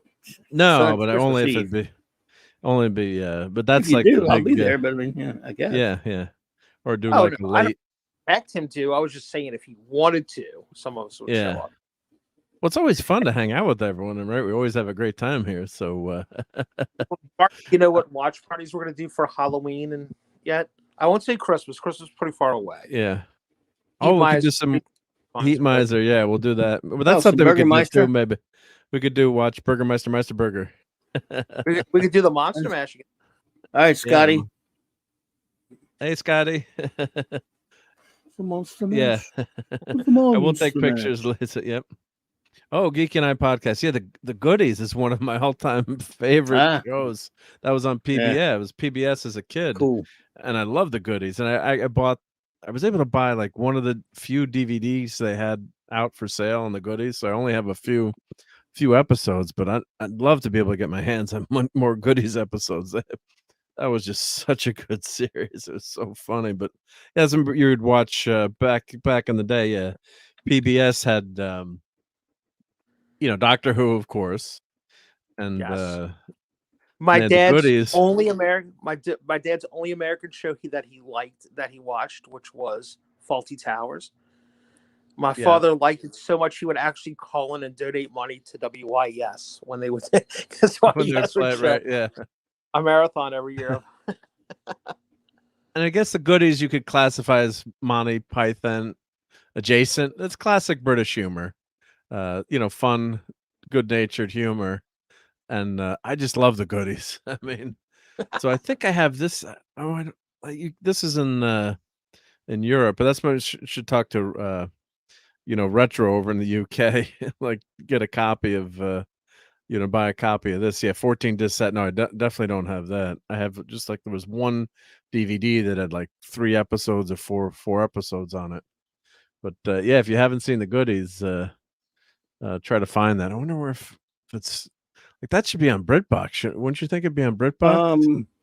But it wasn't. Yeah, you would think they had a lot of stuff on there. Oh, this is what I have.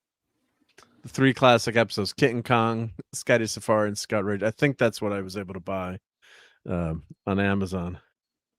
But yeah, they were hysterical. It was good. Let's see if we can get them Goodies streaming. Let's see. Might be on BritBox. Last time I checked, it wasn't on BritBox. When the audience is very selective, it's tough to find sometimes. Yep.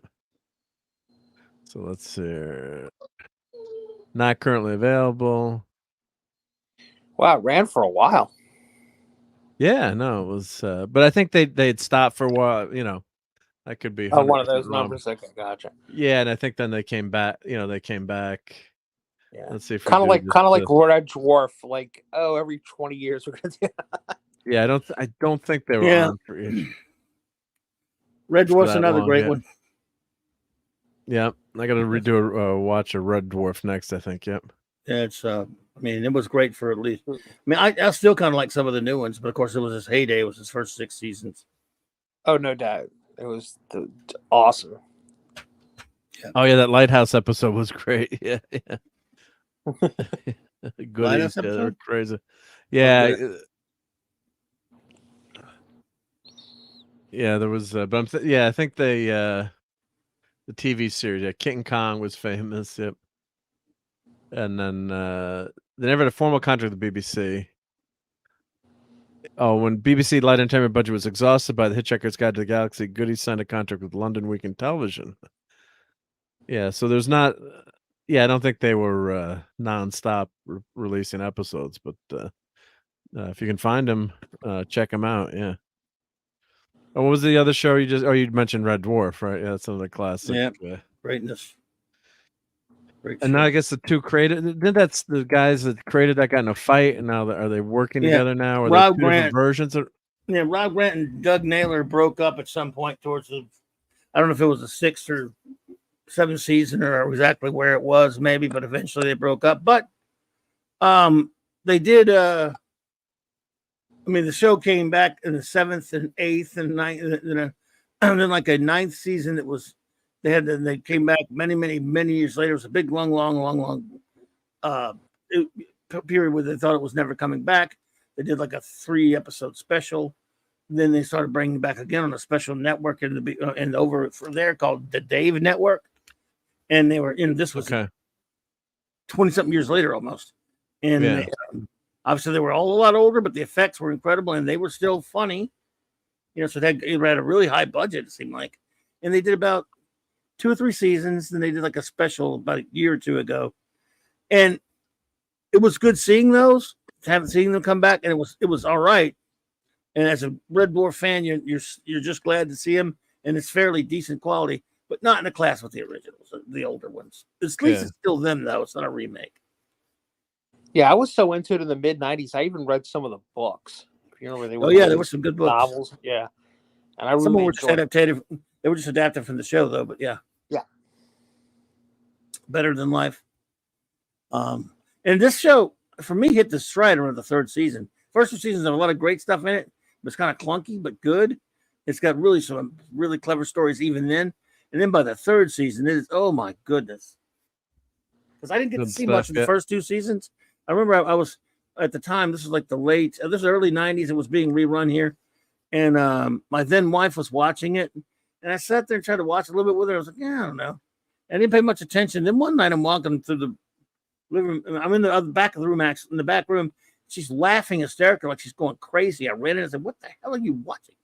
In this episode here, they ran the episode of first season of it was the first episode of the 3rd season called Backwards.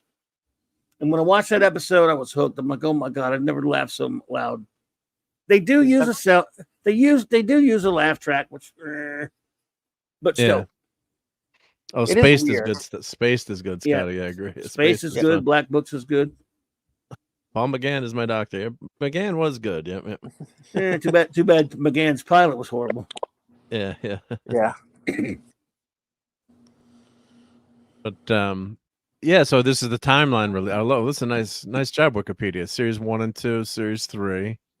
You got a gap, and look, as you said, Clobber Times. You had 1999, then Back to Earth 10 years later, and then Series 10, 11, 12, and then The Promised Land came out in 2020. Was that the one you were referring to? Yes. Which was Promised Land was the last one we saw. I liked it. Yeah. It was okay. It was okay, right? Yeah. They were getting old.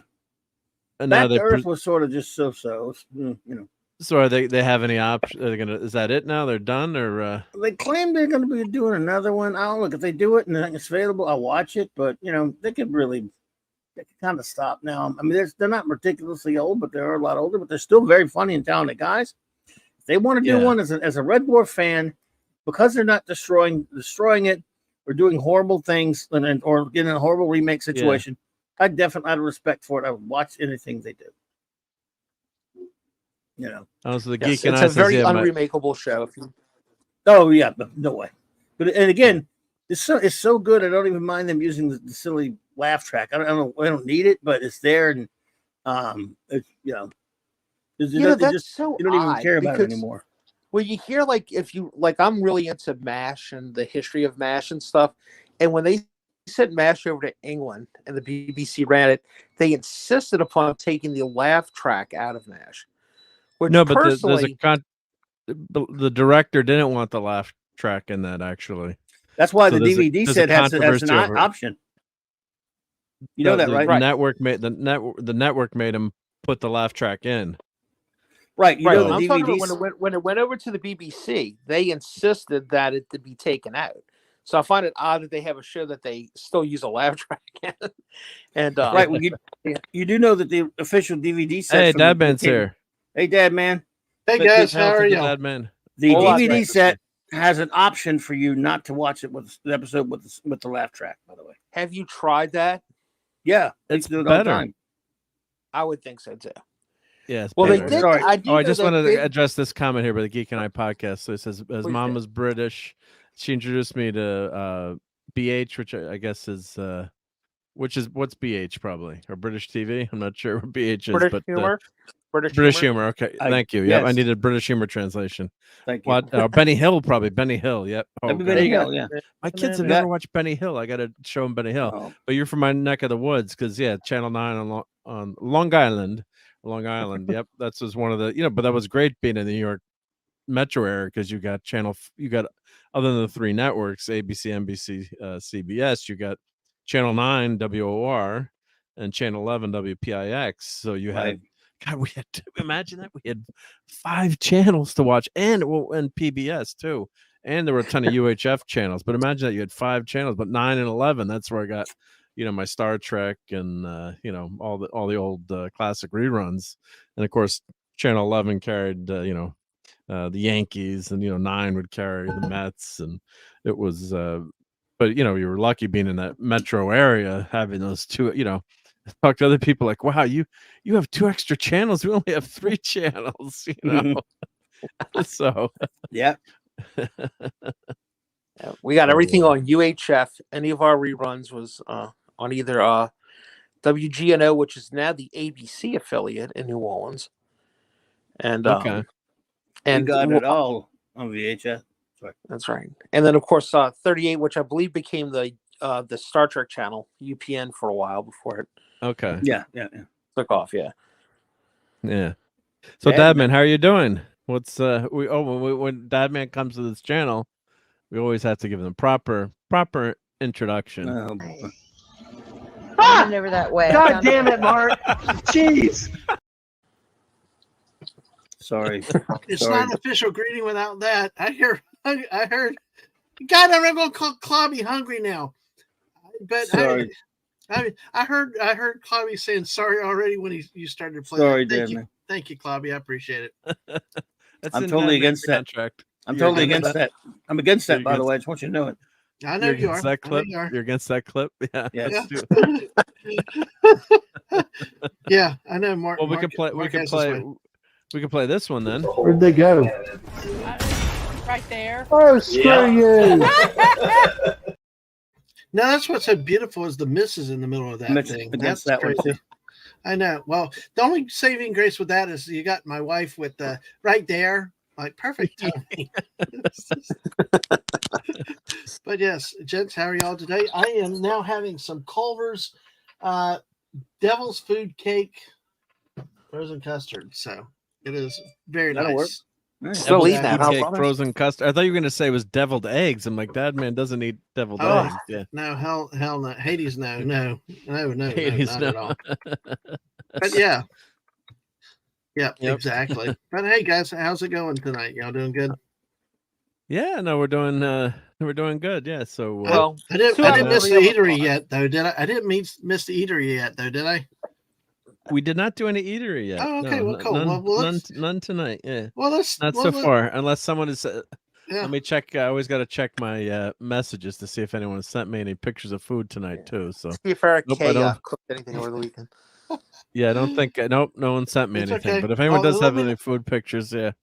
Yeah, well, we'll get back onto this stuff. I mean, I'm coming in cold, so How? Have you watched any I'll fall British in. TV? British TV, Dad man? Have you watched any Benny Hill, any Red Dwarf, any Blackadder?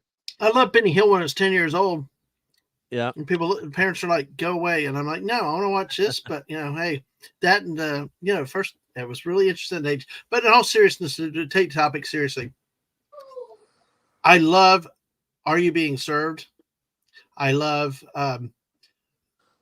Keeping Up with Appearances. Boy, that is my mother, Hyacinth Bouquet. So, I do have some exposure with some of the British shows, more some of the comedies that were running on PBS, probably like mid 90s, late 2000s, Yeah.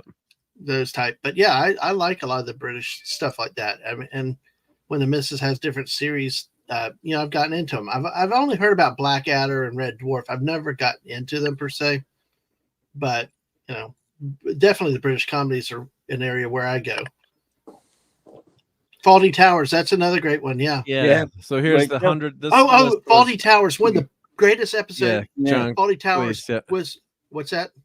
Well, I was just gonna say this is a list of BFI's 100 best British television programs. So, but Faulty Towers. So what was the funniest thing? One of my favorites was when I was watching one night and I freaked out because I was like, "There's Jenna Riken." Bruce Boa was the rude American in one of the episodes. I was like, I like Empire, but hey, it's really really cool. And then the Americans tried to rip it off a few years ago with John Larroquette, and it was like, not even close. But we've ripped off British TV many times successfully, though. So, look at The Office, right? Just to name a few: Sanford and Son, All in the Family, are all British, based on British TV shows. So, what have we not taken from the British? Their tea, we dumped it back into the harbor. Take that, that's not true. taking those taxes. But yeah, Faulty Towers, classic with the. Let's click on this. Yeah, John Cleese, farce. Yeah, sitcom farce, just hysterical. And of course, only 12 episodes, so you can go watch Faulty Towers. Let's see how many. Were they half hour, an hour? I think it was only wasn't it a half hour? They were half an hour, yeah. Half hour. They were short. Yeah, so there's only 12. Yeah, first season 6 episodes. Yeah, so you can plow through these pretty quickly, but it's set in the Faulty Towers. Yeah, so it's great show. It's just to start, and of course that's getting back to the argument of what could you show or what's acceptable today too. So oh man, yes, yeah. Well, so that's Kathy Come Home. I don't know what that is. Homelessness. I never heard of that television drama. Of course, Doctor Who. What's Doctor Who? Number 3. I'm just kidding. Yeah. Don't start that now. 3. The Weeping Angels are still one of the most terrifying things that I've ever seen in my life. Don't blink, Dad, man. I've shown that episode to friends who've never watched Doctor Who. Just it's a fun, like for Halloween, just a fun Halloween episode to watch, even though the Doctor's almost not even in it. They loved it. They thought it was fantastic. I think when the missus and the oldest were watching Doctor Who back then, I happened to walk through, and that's the first episode I saw while they were watching it. Probably all the other sciencey things or all the other episodes wouldn't work, but that thing with those angels had the hook that got my attention, and like, holy crap! But that's the more unique things I've seen in a long time. And the actress became a big star later. I'm forgetting her name. Sparrow. Sally Sparrow. Yes, I remember. What was her name, Devin?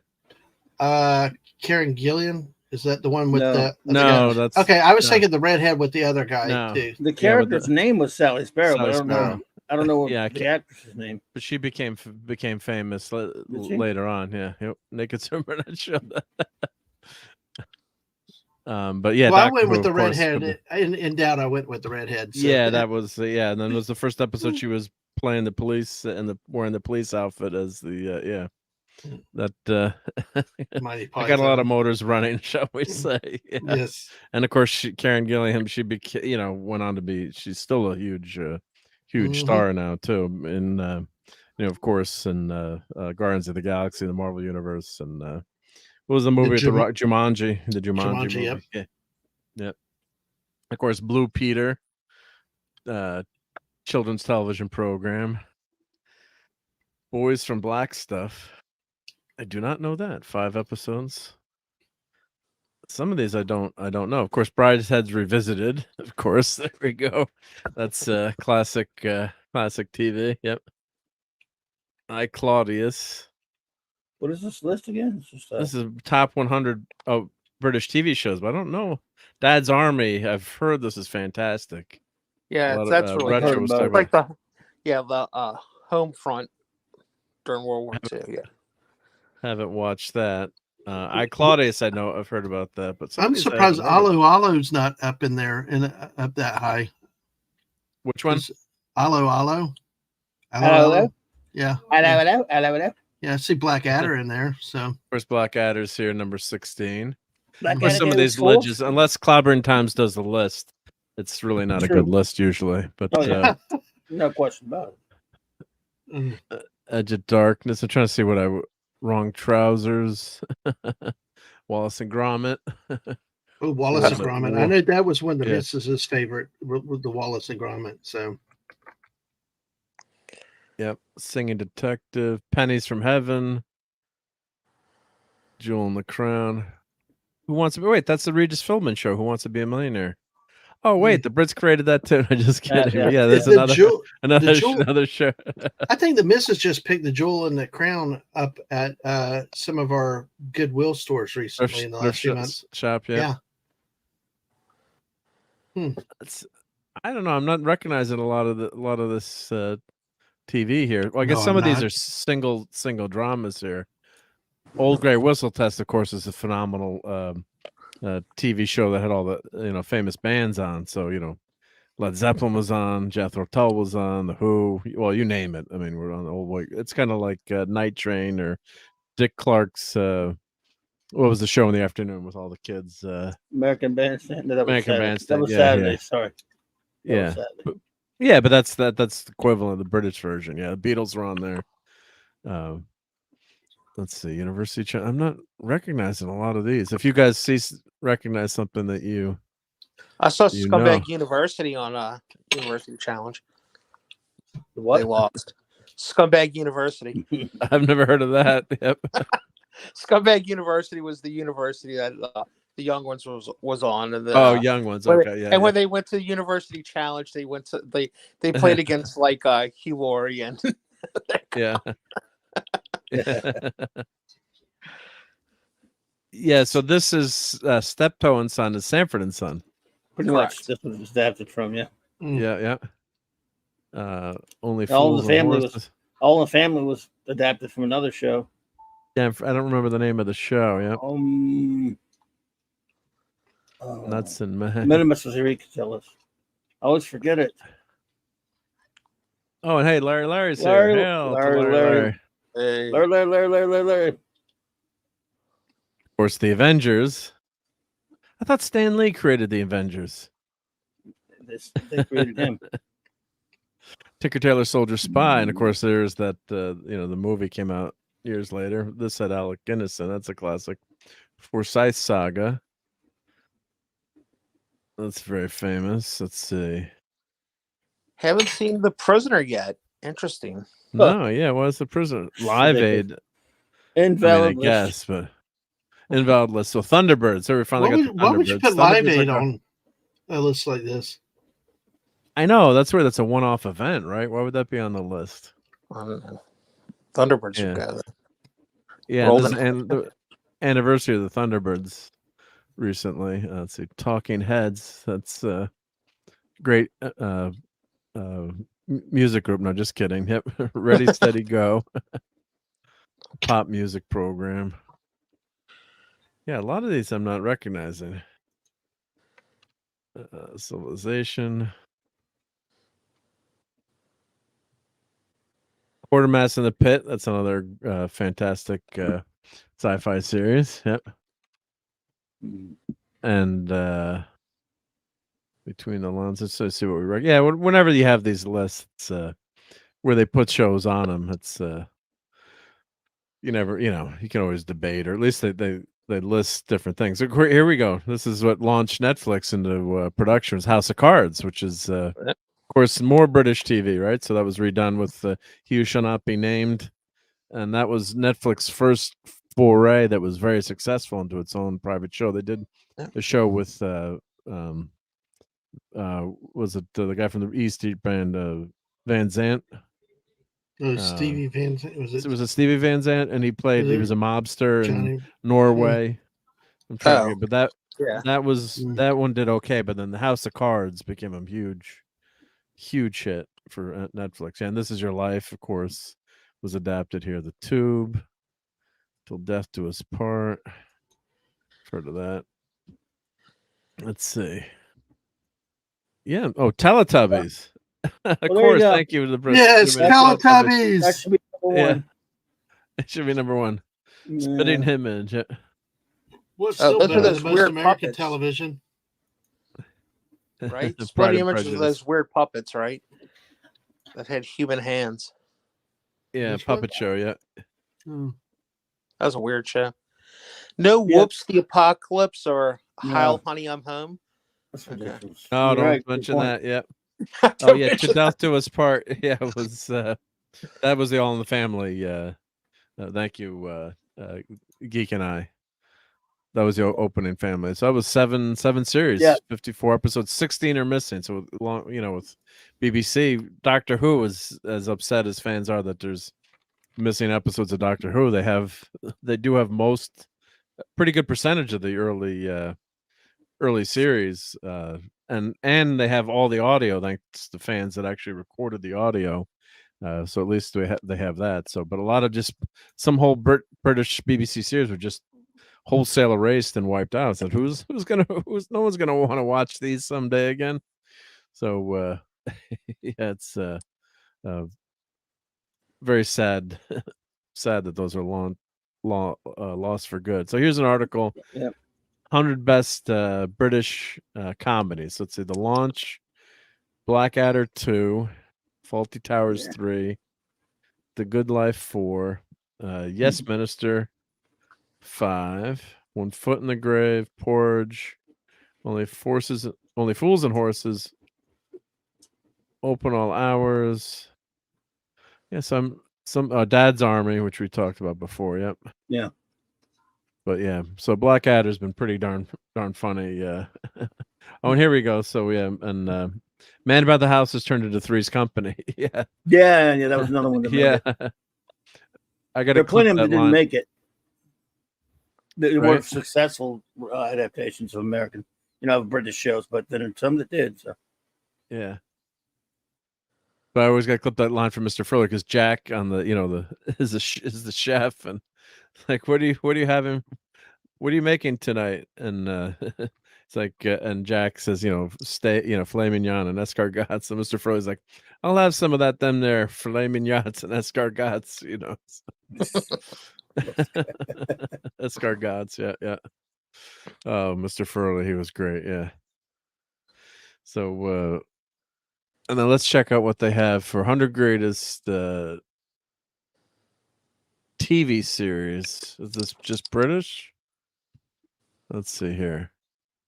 Oh, So this how is a many- list of just 100. Was that Yeah. previous one on the British comedies? How many did you get through? I only saw the first 10. Oh, there are Or just something. 10. Yeah, the first 10. Yeah. okay. Right, I was pulled it down surprised I now. didn't see some of the others on it, but it's a lists. Yeah. Or well, you know how lists finicky go things. sometimes, right? Yeah, it's like There's a lot of bias in them too. Depends on who yeah. prepares them.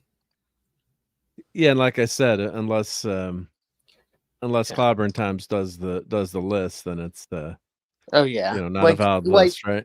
Like AFI, if you look at their new stuff, they've gotten so political. They have to take stuff out, and Yeah. it's like, oh, the Searchers, Western is so dated now. So they move. It's like, well, funny, for 50 years it was like considered the best Western in the world, and then they No, it want to can't put be, like right. now they want to put up stuff It's like not considered Unforgiven sensitive.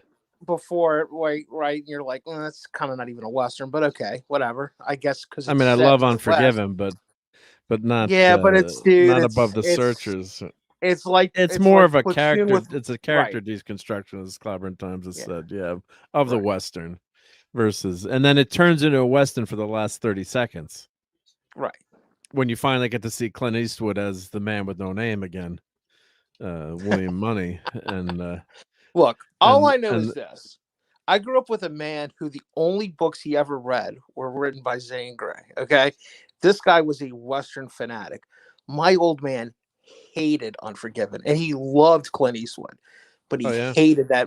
Oh, he hated it, dude. He thought it was, Huh. he said, this is worse than Platoon. You know, where people go, Platoon's such a great war movie. I'm like, no, Platoon's not like, a war. It's not a war movie. I mean, and it's not, you can't even say it's an anti-war movie. It's an anti-soldier movie, is what it is. yeah. And my old man is a Marine, dude. He did not like that at all. He did not like how they Yeah. were represented.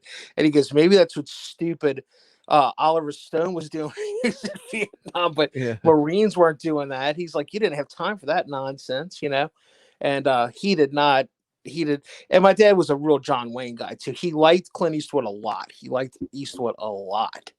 Yeah. But the fact that John Wayne kind of always looked at Eastwood as like, you know, this guy's like an interloper and stuff, and he doesn't have a true love of the West like I do and everything. He's not wrong in that, you know, and I like Eastwood a Come on, lot. Eastwood. Those the Man with No Name trilogy, those spaghetti westerns, the Outlaw Josie Wales, and Yeah. I mean, it's a rivalry. It's kind of like Stallone versus Schwarzenegger, I guess. And maybe if Wayne had lived a little bit longer, I think, or there wasn't such an age difference. I will say this: if you maybe pick westerns, I would pick John Wayne westerns, and I would pick other movies that people that. And if you said, "All right, every movie John Wayne did that wasn't a western compared to every other movie that Eastwood did that wasn't a western," I would pick Eastwood movies, right? Because his stuff, like one of my earliest memories is like watching Every Which Way But Loose, and I just wanted to watch it because there was an orangutan in it, right? As a kid, Yeah. you know. But like, I look at some of that stuff, and it's like, man, some of Eastwood stuff, even back then, some of the first things he directed and stuff and all were just, they're great movies. There's a movie called Honky Tonk Man. He had his, I think his second oldest son was in that. And it's probably a movie. Sorry, Pat, interrupt you. I just want to say, good night to Geek and I podcast. Yeah, thank you for stopping by. And he said, enjoyed the show Come very back. much. Absolutely. Appreciate that. Cheerio. Yeah, hope to come back. And everyone we go can- sub to the Geek and I. I'd put the link in Yeah. the chat. Let me see if I got the link. I did sub. So I sub too. Yep. So some great, Yeah, there you go. great shows there. A lot of great stuff. So check. Can always use more cotton candy here too, dude. Yeah. So. Yeah. I always love cotton candy. That is a downfall, and it goes down so easy too. That's the problem with cotton candy. I mean, it's just like, dude, you know, all it it just is melts in your spun mouth. sugar. It's just sugar that just melts. It's 100% just sugar. It is. Hey, Pat, I thought it was interesting. You said your dad felt that way. I've always hated Unforgiven. Same There here. was just something about it that Me too. I went in expecting a Western, not a. It's a deconstruction. It's not a Western. Right, exactly. I mean, they pitched it. You get all the insulting. symbols. You get all the symbolism in the promos of a Western, and you go in for something that just wanted to talk you to death, and then it works as a really well done, very very good movie. It works as a deconstruction. If you have no problem seeing the Western and the Man with No Name character deconstructed, I personally didn't need to see a weak ass Clint Eastwood running around like that for 90/10 of the movie or whatever. And then when he finally turns into him, it's such a cool, great scene. But what, you get like maybe 10, 15, 20 minutes of him as the Eastwood that we want. So personally, I'm with you. I never, I mean, there's a lot of great stuff in it. The Hackman stuff was great. He's great all the way through it. But the deconstructionism was Hollywood, in my opinion, it was Hollywood disrespecting the John Waynes of the world and the other, and even some of the Clint Eastwood stuff. Now, Eastwood directed it himself, and he wrote it, but I don't know. It's one of my all-time favorite movies. Could be in my top 20 or top 10. So I hear what you're saying it, but I just love. I'm not going to watch it as a Western. I'm just watching it as a tale of a gunfighter who's retired and trying to live his life, and the cold hard realities. And then you've got the young kid who hears about Bill Mummy and thinks it's so fantastic to be a gunfighter, and I think it's probably pretty realistic in that aspect of, you Oh, you sure it idolize is. something Yeah, that's, it is. and what would it have really been like to live like that, and the end when he turns into that terrifying character that scares the living shit out of everyone, then you see what really what he's like unleashed there, and he's not that old in that movie too. It's 1992, so he's he looks older, but he's he's not obviously, God bless Clint Eastwood. Was he 90 years old now, still making movies? And Gene Hackman's role in that movie is just Brilliant. fantastic as that sheriff. I think that's his last acting role, I believe. Oh, I think no. didn't Hackman retire after that? I think Hackman, that was his last movie. Let me check. 1992. Yeah, then he retired. Well, he is retired. There's no doubt about that. He's been retired for a while now. Yeah, for a while. He But just passed away, right? No, that was a rumor. That was a rumor. Then he posted a picture of himself. I'm enjoying vacation there. Okay, so 92 was okay. I was very wrong, but he retired. Yeah, he was in Crimson Tide. Crimson Tide. Yeah, he was in Crimson Tide. Yep. Birdcage. Okay. Well, don't listen to me. But, I have no ego to bruise. Yeah. So what was his last name? Heist, and it's saying, "Oh, welcome to Mooseport." What was that? Oh, the hockey movie. 2004. Yep, that was his last movie. It's Ray Romano. Yeah, I figured he did about another 2 years. So. Yeah. Okay, but anyway, I love. God, I think Hackman is unbelievable in that movie, and of course, then the guy that was in Star Trek, was it Saul? Yeah, Rubinek, the Duck of Death, and he's interviewing Clint Eastwood in that final scene. He's like, "How many shots did you fire?" And Clint just the line there at the end, like, "Unless you'd like to receive one of these bullets," or whatever the line was. I just thought it was a brilliant movie, and of course I actually happened to, I was taking a film class at the time, or later, but a few years later, then that was one of the movies we covered. But didn't he also marry Daphne? Who did? The interview guy, and Saul Fraser. Rubinek? Yeah, and Fraser, wasn't he Daphne's like fiance or husband, and she divorced him because of Niles? You don't remember that? He was on for like. Oh, okay, I can't remember. 15 episodes. Yeah, he's okay. And of course, Richard Harris's English Bob was phenomenal too. Mm-hmm.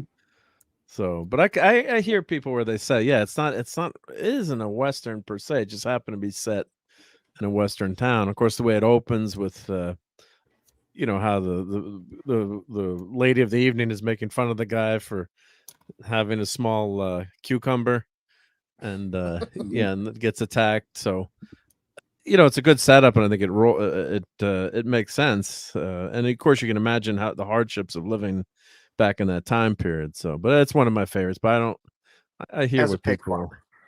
No, most people agree with it. So oh no, I was going to say, Mark. Yeah, you're definitely in the in the majority there, my friend.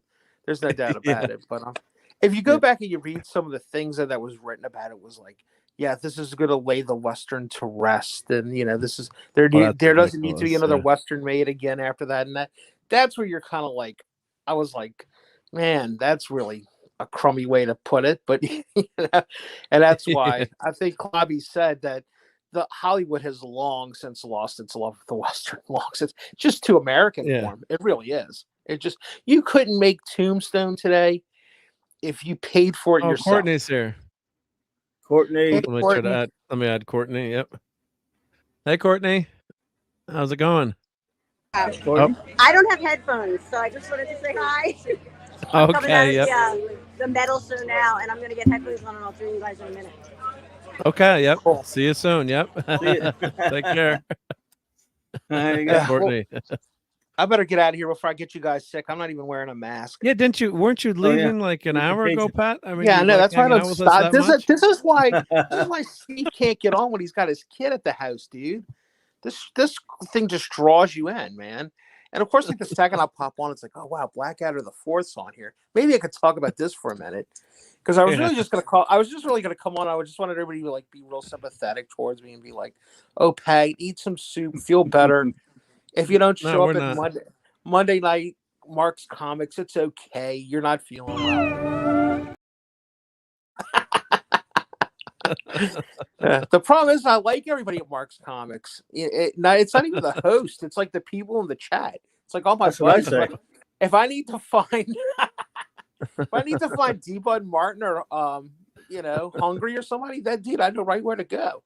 Just have to hang out till Monday night. Hey, I sent you a DM, dude. Clobby's like the Coconut Telegraph on Monday nights. If you need to get just show up there and start throwing stuff out. But no, I am gonna get some rest. Y'all go talk to Courtney. Hey, Courtney, all right, bro. Be good, Beware buddy. of your surroundings. Feel better. All right, guys. See y'all tomorrow night. Later, man. Later, yep. So Courtney was at a metal show, I guess, or Yeah, you were at a concert? I was at it's an all-girl Japanese metal band named Hanabi, and they were Hanabi. That's nice. That's a low-spec Linux laptop who visited to go see this concert. One of the people usually in your chat. Awesome. Yeah. Just That's walking great. back to the car now, and I figured I'd stop in and say hi. Though it's really hard to do with no headphones. So. Yeah, it's tough to do without headphones. Yeah, but how was your hearing? Did they go to 11? Sorry, bad dad joke, but my ears are fine. I can't hear anyway usually. So. Yeah. It's All right. You got the stage diving, didn't you? Yeah, I did. You did the stage diving? Yeah, the little, she's like less than 5 feet tall, like jumped in and the singer of the band staged her. It was pretty cool. They were absolutely adorable and very metal. It was pretty cool. Nice, nice, yep. Well, Less than 5 hop foot tall on and kick your teeth in with Well, metal. I will let you guys get back to what you're doing, and when I'm home, I'll join in if it's still going. I should be home shortly, so. All right, and say hi to Low Spec Linux Laptop for us. Yep. Yay. Hi, you just said hi to me. There he is. I did. Yeah, Hey there there. you go. Yep. Don't run Microsoft. Yeah, right. All right, Micro bye. Shaft. All right. Take care. Okay, guys. Right, man. Courtney checking in. She's well, actually, Courtney was. I should wait to show this, but the list of just talking about what Pat was talking about, and you guys are talking about how they mess up lists. So, the 100 greatest, or was it the 500 greatest rock albums on Rolling Stone, and we'll get back. I'll show this real quick, and then we'll get. Maybe we'll wait till Courtney gets here, but. They redid the list a few years ago, so there's almost no classic rock, or it's all hip hop and R&B, which is okay. Like, I love Bob Marley and the Wailers, but they just added so, interspersed in there. So every Led Zeppelin, I don't think, I think Beyonce ranks higher. There's no Led Zeppelin album on there that is rated better than any of Beyonce's work. So they added, all kinds of stuff that was, really would have never been anywhere near the list. It's one thing to say, hey, we're going to do a hip hop R&B list, too. But let's say I don't think there's any of the I don't think any Zeppelin made into the top 100. I could be wrong. Yeah, see, Off the Wall moved all the way up. Yeah, Beatles, Rubber Soul. And I know we talk about music once in a while here, but see, Beyonce Lemonade's number 32. Is it the top 100 rock, or what was the title again? Well, it used to be it's Rolling Stone, so it used to be. Is it like all just rock total albums though? I mean, what did they title that? Best albums. Okay, well that's probably so why. Voodoo is rating better than the White Album by D'Angelo. It's newer. Quote, fresher, younger audiences, and also probably biased. Look how old these writers are, probably with this article. Or they may have put it out to a vote. It just depends. Well, it is a vote. Yeah, people voted, but that's just sheer insanity. But the problem is that if it depends on how you do the vote. If it's a general vote with anybody, it depends on how many people. If you get mostly older people, you're going to get some of the older Yeah, albums. but that wouldn't be considered a rock album, though. I mean, I'm just so like you were saying that Unforgiven's really not a Western, well, it's right? all a And big tent with the way they're trying to do this right here. I guess it just, yeah, I agree with you. Rock. That's There's not a lot rock, of controversy it's when this came out. Like Tapestry by Carole King is one of the best-selling albums of all time. It's maybe not considered rock, but it's I Feel the Earth Move. All right, so Sgt. Pepper's is 24. I know a lot of people don't like the Beatles, but you're telling me the Velvet Underground, which I love this album, Velvet Underground, Nico, Sgt. Pepper's Lonely Hearts Club Band has to be in the top 5 albums of all time. It was groundbreaking. It just changed pop music forever. So, like you said, a lot of these lists end up being garbaggio, but the way they redid this list. All right, you're telling me that we should have waited till Courtney said Notorious B.I.G.'s Ready to Die is more influential than the Beatles Sgt. Pepper's Lonely Hearts Club Band. No. It's sheer insanity. I'm Born to Run. All right, I personally don't like Bruce Springsteen's music, but a lot of huge Bruce fans. It's just not my cup of tea. Nothing against Bruce. Plus, we had a friend in college that all he did was listen to bad bootleg tapes of Bruce Springsteen 24/7. So we finally had to steal his box of cassette tapes because we couldn't stand listening to Bruce Springsteen anymore. I mean, it was just nonstop Bruce, and they were all real low grade bootleg copies. It sounded like crap to begin with. So let's see yeah. So let's see Radiohead. Let's see the top 20. Kendrick Lamar, Bob Dylan. Okay, Bob Dylan. Finally. To Pimp a Butterfly. Oh my gosh. That's a classic album, of course. Highway 61. Kanye West, number 17. You're telling me that's better than Sgt. Pepper's. But honestly, I'm telling you, I'm not surprised by this, especially with younger writers and stuff. And depending on if you did a true cross-sectional statistical poll, you might come up with something, but it depends on how the vote is. People are going to vote for what they're familiar with. And my guess is probably with Rolling Stone. How many people our age really write or even care about what Rolling Stone, rock Stone music means to this day? But how many people actually invest time into Rolling Stone now that are from the older generations? A lot of this stuff may be more hip and geared to younger audiences, and if they got more viewership or readership with younger people, you're going to get more of that of the younger stuff that is foreign to us filtering into these lists. No, that's 100% true. But of course, I don't consider Public Enemy rock music, though. So, I mean, it's again, how do they define it? And so they said I'll show rock. you in the beginning. But Rolling Stone is the classic rock music magazine.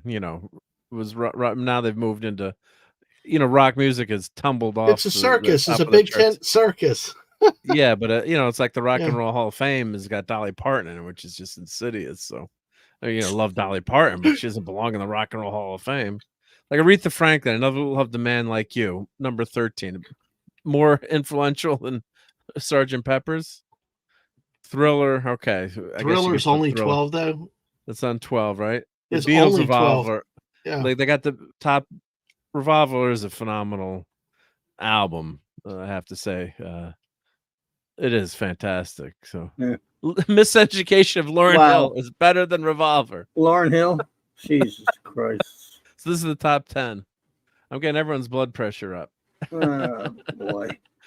So I mean, maybe this is a great album. I mean, Beyonce, that Lemonade album. I listened to it because I'm like, what the hell is going on here? I could be better than every Led Zeppelin album, according to this list. And when this came out, this was a huge controversy. But I mean, just insanity. So, I mean, maybe it's a great album. Yeah. All right. Bob Dylan, Blood on the Tracks. Yeah. It's a classic. Tangled Up in Blue. That's a classic album. Prince. All right. They've got Prince, but good album. Fleetwood Mac, Rumors. Okay. Yeah. That is a classic. Nirvana. Oh my Nevermind. God. Nirvana. Well, Get out of here. That's a good album, but yeah. All right. So they finally got Abbey Road. That's a great one. 5. Yeah. So, just classic. Yep. And Stevie Wonder's Songs in the Key of Life. But see, they're pushing pushing certain types of music. Joni Mitchell, Blue. Come on, really? Number 3 album of all time. Number 3. Oh, wow. Number 3, right? Yeah. A little high. Yeah. Yep. And Beach Boys' Pet Sounds, okay, that What? belongs in the top 10. No, that belongs in the top 10. Then? Top 10, I would say, not number 2. Okay. Yeah. And number 1, Marvin Gaye, What's Going On? Great stuff. Greatest album of all now? time. Number 1, yeah. Greatest album of all time. Yep. No. And I hate to say that because it's great. I mean, yeah, God bless Marvin Gaye. Yeah, but wow. I mean, you're saying that's the greatest album of all time. Yep.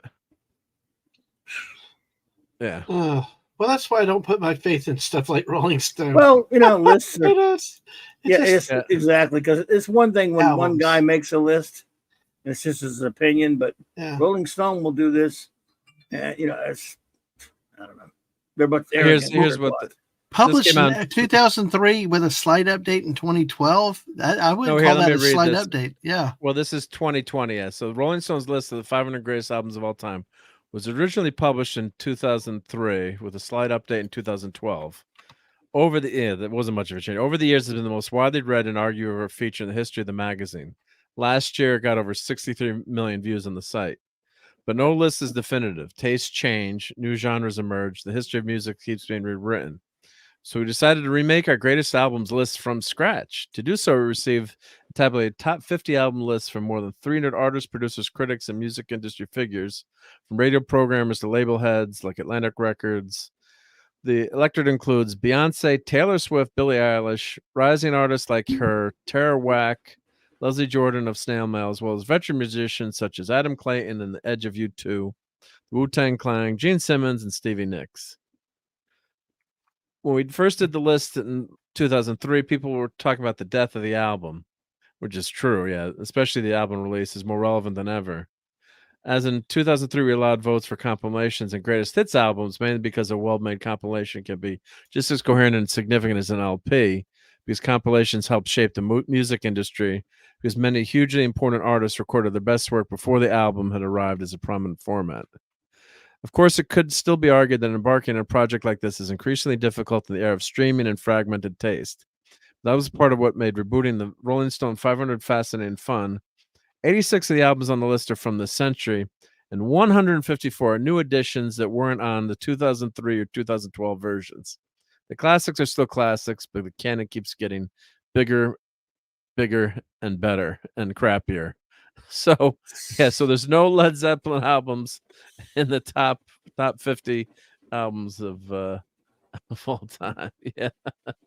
So, I mean, yeah, it's not to say Marvin Gaye's What's Going On is not a classic, but you're telling me it's better than every Beatles album, and there's no. I remember going to look. I think that there's a way you can search the list, and I think the highest rated Led Zeppelin album. Let's see, what do they rate? You're right, Hungry Boy. It's very Tripwire. This is a lot like Tripwire. Yeah. So I don't think there's no the Who, Tommy, under 190. I wonder if I'm sure our buddy, that 70s rock fan, has seen this, but I'm sure he knows about this list. But they've quote unquote modernized the list. We'll just leave it at that. But so a lot of stuff that I would never consider, rock. Would I put any Jay-Z on any, rock albums? No. I mean, it's hip hop, R&B. It doesn't belong in the same genre. I mean, the problem is rock is not. But again, I mean, look at the popular. Title. But they're talking about albums. The way I read the title is specifically about albums, so they're throwing everything in there together. But it's kind of unfair to try to compare all these genres in one type of fell swoop, because a lot of these don't make sense. A lot of these have stood the test of time, but and then, like I said, who votes on these things? I mean, well, they just showed you. They just told you all this. But I mean, still, it depends on everybody has different views. I still think it can be a bias one way or another when you take certain votes. So, Yeah. I mean, because a lot of people would say Taylor Swift is greater than Disney Star Wars. I like that name. Matt. Well, see, like Cyndi Lauper seemed pretty low there. I mean, Bruce Springsteen, Born in the USA album. Look, a lot of people contend Joshua Tree should be higher. So yeah, but I'm just saying a lot of this stuff doesn't belong on this list, though. I mean, if you're considering it rock music, and that's what Rolling Stone was traditionally, was just rock music, and then as rock fell out of popularity, Mary J. Blige, I mean, it's hip hop R&B. I mean, doesn't belong on, maybe you have a crossover like Beastie Boys, people would argue, lives in both worlds. Okay, so Led Zeppelin 2 is one. I'm trying to see what the lowest ranking Led Zeppelin album is. Knock Chung Baby by U2. Yeah, that's a great album, but come on, Led Zeppelin 2 is light years better than that. I mean, it was a really good album, but yeah. So that's I think that was Hotel California should be in the top 20. Oh, yeah. I mean, come on. Agreed. So yeah, like the Tripwire, like the Tripwire album. Very Tripwire. You're right, Hunger Boy. Yeah. Controlled by Janet Jackson. Yeah. So I'm trying to see what the last maybe that was the last Led Zeppelin album, because all right, so Led Zeppelin 101. So that's the best ranked, I'm assuming and Taylor Swift is, so Red by Taylor Swift is better than the first Led Zeppelin album. Again, it comes back to yeah, who's voting, the age, and all that other stuff. You shouldn't be allowed to vote then. Well, that's a common phrase we say in everyday real world life. Get off my lawn. Get off my lawn. Yeah. Yeah. Yeah. So it's the Door. Yeah, the Door is great. Yeah. Back in Black. Yeah. So a lot of these are fantastic albums, obviously. So you're telling me there's Beyonce 81 better than Led Zeppelin. Preposterous. Yeah. Well, that's the Sun Sessions. Yeah. So yeah, so much. Kanye West. Bob Marley, but there's great. Yeah, Straight Outta Compton does not belong on a Rolling Stone top. Jagged Little Pill was at 69. Yeah. So I think that was the top Led Zeppelin album. Yeah. Oh, here we go. Okay, Led Zeppelin 4 made it to 58. Okay. They did make it to 58. Okay. Wow. Oh, and the band. Oh, the band. That's one of my favorite albums too. Yep. Great album. So Liz Phair, Exile in Guyville, much more well known than Led Zeppelin 4. Yeah. Really? Pink Floyd all the way down at 55. 55. Yeah. James Brown's way down too. Look at. Yeah. Dave Bowie, check. Yeah. Okay. So that was the highest ranking Led Zeppelin album. Yeah. It was Pink Floyd. So, but yeah, it's just craziness. That is nuts. Yeah. Totally nuts. Yeah. So, but yeah, what are you gonna? I mean, just but if you do like all those types of music, maybe this makes sense to you. But that's why some of these lists are just can be infuriating. When you when you're going through them and trying to that's why they're fun to debate too. But oh yeah, the good conversation starters. Yeah. Lists. Yeah. And that's why sometimes it's it kind of just encapsulates, and it's a good starting point for a conversation. But it's can be crazy. Yeah. What what's considered good and bad. So. But yes, sir. Yeah. Oh, the other thing we can talk about for a few minutes. I think we'll get out of here relatively early tonight. Hopefully, Courtney can make it. But Wes Cagle. Yeah, it's at number 55. Yeah, Dark Side of the Moon. Yeah. So yeah. So and it's just a crazy list. Yeah. and people universally panned the list when it came out too, like Rolling Stones and what are you on drugs? Yeah. But the other thing that I know, this is Dadman's favorite segment of Sunday Night Geekery. You missed my pitch for Ragnarok, but Okay. you can watch that on Netflix. That was a pretty fun series. I'm through there's only 18 episodes, so I've gotten through 12, and pretty enjoyable. That's a remake of or reimagining or just retelling of Norse mythology, where Thor is reborn, in modern times. Oh, that could be so interesting. It was interesting. Yeah. Yeah. I always call Interesting Ahsoka concept. wrong. Always got to put the H first. Oh God, this. Okay. All right. Let's go for it.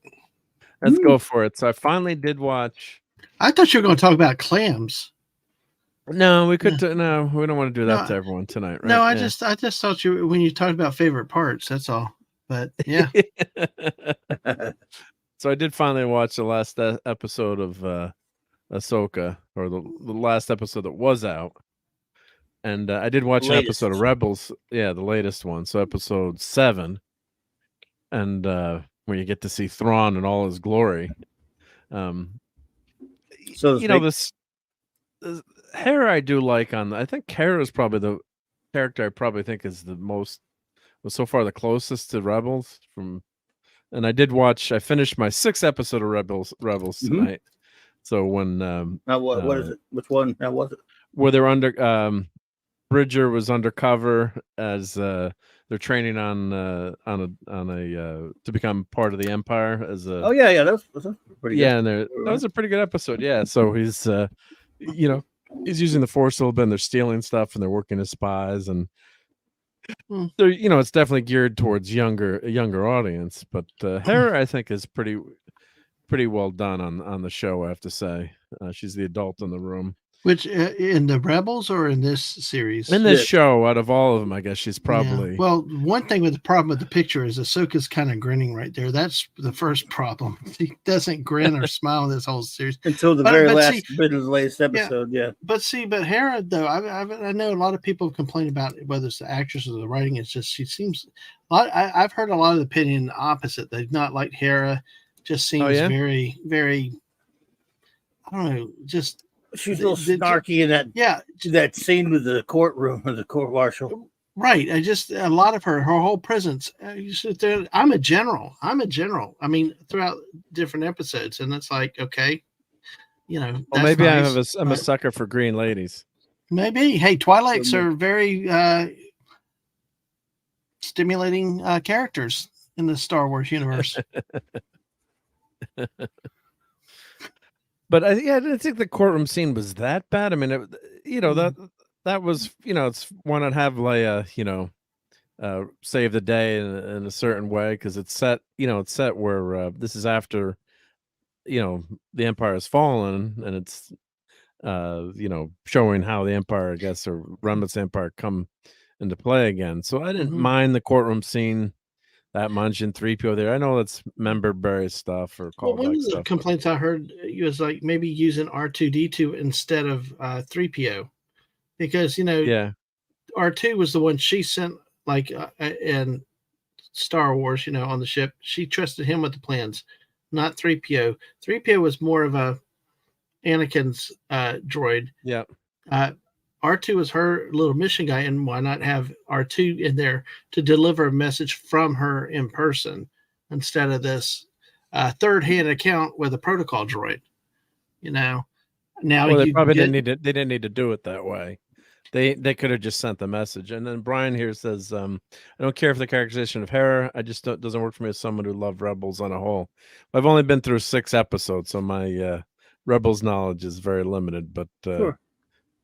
I didn't mind her character. I think it's a good show. Yeah, Rebels. You're talking about Rebels, yeah. Yeah, I liked her on the show. Again, I don't really on this. I don't think she. My biggest problem with her, she doesn't really get to do anything. I mean, she does kind of get kind of some of the stuff people have pointed out does make sense. Where she's kind of smarmy in that last episode, where she says, "Well," she basically says, "Well, Leia told me I could do it, so there, suck it." men. Yeah. Well, the other thing too is it looks like this is another one of the shows that they have a title character, but it's more about everybody else than the title character.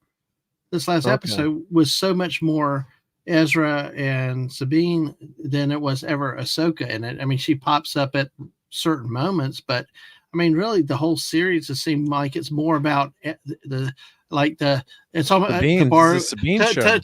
To borrow a Trek thing is Star Wars, the search for Ezra Bridger, I agree or with that. stuff like that, because and once again we've heard about like with the Book of Boba Fett, the Mandalorian, some of the shows it's like the title characters usually secondary to the other characters in their own series. I mean, to me, this should have focused mostly on her. Forget Ezra Bridger, forget all the other stuff. The main focus should have been her and her development and her adventures. What they've done is they pulled in all these other different plot lines. Don't call it Ahsoka then. Well, call it Rebels too. Call it something else, right. Not just Ahsoka. He's been planning this. Filoni's lazy. He created He created Ahsoka. He created the Rebels characters, and he says they probably won't let me bring a live action Rebels, but somehow I can bring Ahsoka for the girl power, and I can put my Rebels in it. And that's what I think he's trying to do. Both, have his cake and eat it too, whatever. And it just goes to show you, I think he almost can't decide whether he wants to do a show about Ahsoka or about the Rebels characters. But he's figured I found the most worlds. I can do both, and he's smashed them together. So to make it really not much. I mean, it's just like the continuation of the end of Rebels. And he's using the name Ahsoka, I guess, because maybe they thought that would be the best thing to call it. But could easily have been called anything else that had nothing to do. She could still been in it.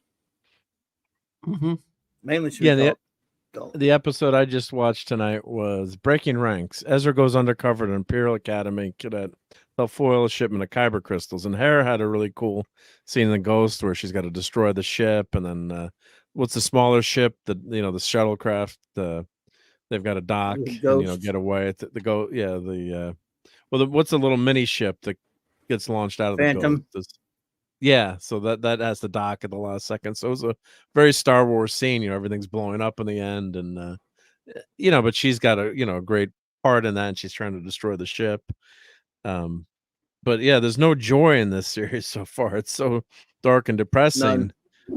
Where you think they're all reunited, they've won the war against the Empire, and you want to guard against the Empire forming up again. And of course, it's a big galaxy, so not everything is going to go perfectly. But it's you'd think they would have some more chemistry, especially when Sabine found Ezra Bridger.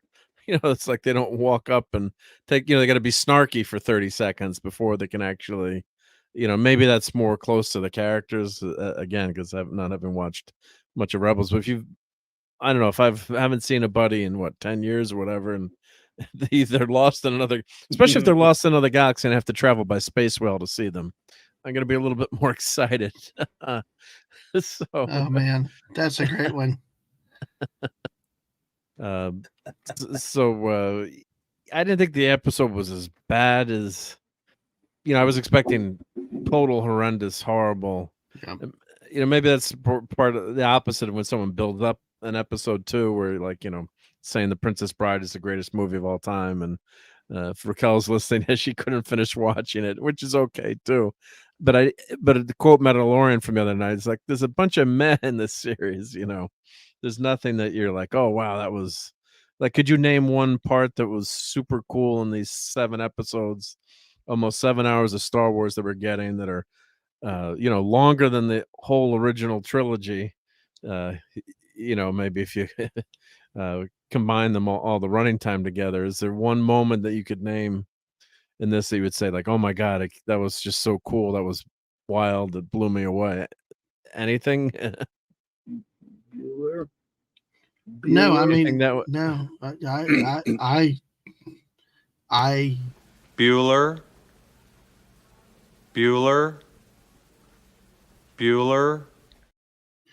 It was that one scene where. What was it? Are we here? Are we still in the air? No. But Yeah. then Yeah. there was, I got to admit that it was really that scene where, oh yeah, yeah. Well, No, it was some pretty drowsy stuff to me. Very dreary, very. Go ahead, Dad, man. I one moment I think of that but it's more of like stunned disbelief, like leaving head scratching. Is that scene where she cut Mellow Dude that was so alluded to and so teased, like everybody's going crazy, like what kind of backstory? And they did that wide camera angle shot to magically, so somehow she got through the helicopter blade and eliminated the guy. I was like, what? I mean, but it didn't wow me. It's just like, why'd you use that trick shot to? Now I got questions. How did that happen? Why did that happen? You know, I mean, that's what it was too easy. Yeah, and especially you build up a character like this, and he just goes away. It's So almost like the Han Solo death. You're saying they snoked him. Well, almost like the Han Solo death in a way. I mean, you got this thing of this is it. I mean, his character goes out like this, or even like you said, Snoke. It's like there's so, you just. Well, the buildup for Snoke was huge. It was massive. I mean, Snoke was the next emperor. Mm-hmm. And then you find in the show they mentioned, well, most people think the emperor died, and we're just laughing, because oh my God, it just reminds you of how horrendous the show ends up. And I was actually thinking about it last night, that as much as I can't stand The Last Jedi, I think it wrecked Star Wars. Force Awakens equally did that. Yeah, as a movie, it's coherent within its own ridiculousness. Yeah. Within its terrible plot line, it's consistent. Then you get to the next movie, and they're like, we're going to try to fix everything. So we're going to bring the Emperor back and have all these widgets and woozles. And it confused it more. Yeah, as much as I can't stand The Last Jedi, if you would call that movie, old space pirates in space or something, I don't know, something else, and Space Mutiny. I'm sorry, Space Mutiny, or something. I mean, it was a more of a coherent. It wasn't a Star Wars movie, but it was semi coherent in some cases. But then the last Star Wars movie, oh my God, I was just like laughing in the movie theater watching it. And then when the Emperor comes back in the end, and all the voices of all the Jedi, it's just like, you're really doing this? All the rumors were true that were leaked that we've been watching. So no, I got you. Can I address the point that Brian's made? If I get his point, there is about. I think it's dealing with Leia about I just let her go. It's really bringing the continuation of all this stuff, this live action, and now moving into this time frame to go forward with the Mouse trilogy and all the other stuff. If you're going to have Leia around, we're going to have to deal with the recast or re-roll. One, you've got to, because it's a much younger person at that time in life. So, I think what they need to do is what they've done here with Mon Mothma, where we have a new actress at a younger age. You're going to have see a real life Princess Leia. I with all respect to Carrie Fisher and all that stuff, we're not talking about the older, more mature. We're talking about the younger. They've got to deal with that, I think, and actually let us see her. We've seen a younger Luke. I know the real actress that was Princess Leia's passed and stuff, but we do have to see a real in-person younger one if they're going to keep referencing or throwing 3PO in there with I got a message from Leia Organa, Don't they have cell phones in the galaxy? Couldn't they just send a transmission? Or R2 come in with the projector thing, and you just don't even show the image, you just whatever. But I think if they're going to keep making these live actions, and if they're going to keep referencing to the original characters, they need to come up and recast. I don't think re-image either. I don't think re-image. I think that's an insult. There's more unethical. Recast it. What's the harm? Hamill sold his likeness. But he's alive still, and that's one thing. Yeah. I'm talking about. There's that balance with the people that have passed on and stuff, even like Moff Tarkin and things like that. Recast them. If we're going to keep the characters, recast them. I mean, why not? I mean, I don't think they'd ever do that. But if you're going to keep this character coming up, you gotta deal with it somehow and put them in there and not just always allude to them on the preface, because Leia was so huge after this and should be, and apparently was even in the Mouse trilogy. It just you got to deal with it at some point, and then you cast it now, and then you can go further down the road, keeping new productions. You've got your actress there, and you can do it. It's like now with Solo, even though he's, you got a younger actor now that could be brought back to play that. You've got a younger actor now that has been recast as Lando Calrissian that you could use in making these shows. Yeah. So, well, we got 8-year-old Leia, but and then Hungry Boy, like my title, Old Space Pirates. Ace is a fab title, like Hungry Boy. Hope that made you laugh. Yeah. So, but I do get a lot of people having problems with the images and stuff this with her passed on, but I mean, if my whole point is, if we're going to deal with a younger period in time with this, Leia's a major character, Han Solo's a major character, Luke Skywalker's a major character. You've got to see them, and they've got to be involved in some of these shows. You can't keep ignoring it. I mean, but anyway. Because I mean, it loses the effect of having a daggum droid coming in to deliver a message. That should have been Leia herself walking in there with all gravitas and taking command of the scene to the council and say, "Listen, I support this person. I put, here. I'm not here. I'm not delegating it to a droid." Hey, don't call C-3PO dumb. I know. He's a great guy. I love C-3PO. He's fluent in how many billions of languages? I can't remember the quote. Like 6 million forms of communication. But see, but the whole point is, just from a television standpoint, I've complained about this whole thing as bad television, period. Forget the Star Wars and stuff. Boring pacing, music, no connection and all that stuff. I've tried to give it thing, but like in that scene, send a real life in-person Leia in there to take command of the council of it shows that Leia's not just that this is a serious issue. Sending your delegate that's a droid is kind of like,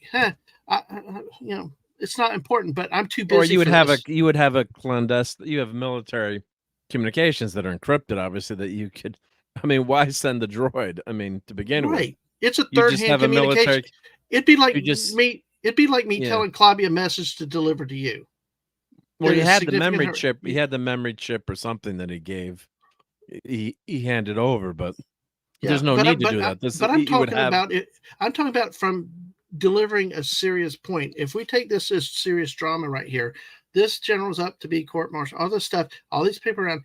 Are you really going to turn it over to some other body to relay a message? Or are you going to go in there and get involved? And the presence of a power, I mean, you don't want a side character coming. You want an all-star ringer to come in your honor, in your presence, to deliver a message and actually take hold of the room. It's a presence thing that, to me, the droid or any other third-party messenger could deliver.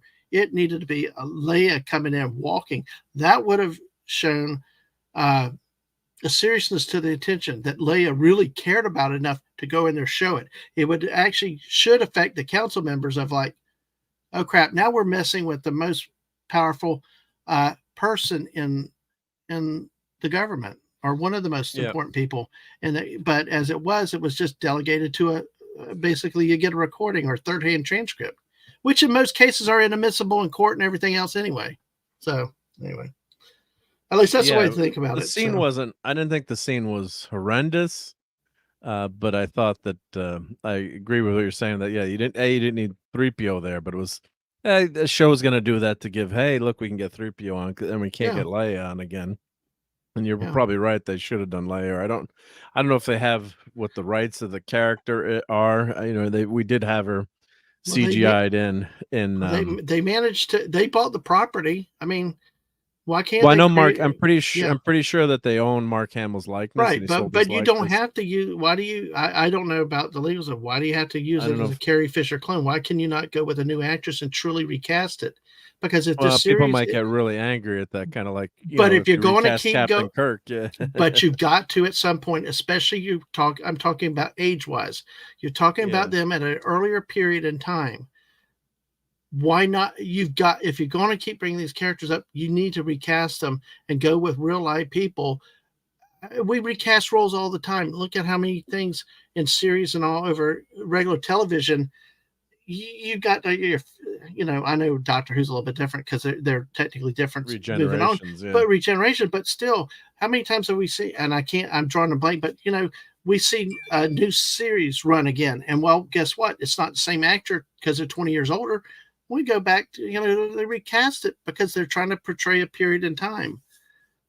Well, part of it too could be the backlash that they're worried about getting too if they did have someone try to quote unquote replace Carrie Fisher as. But they're not. Leia. But here's the thing: is then I would defend it, say we're not replacing her.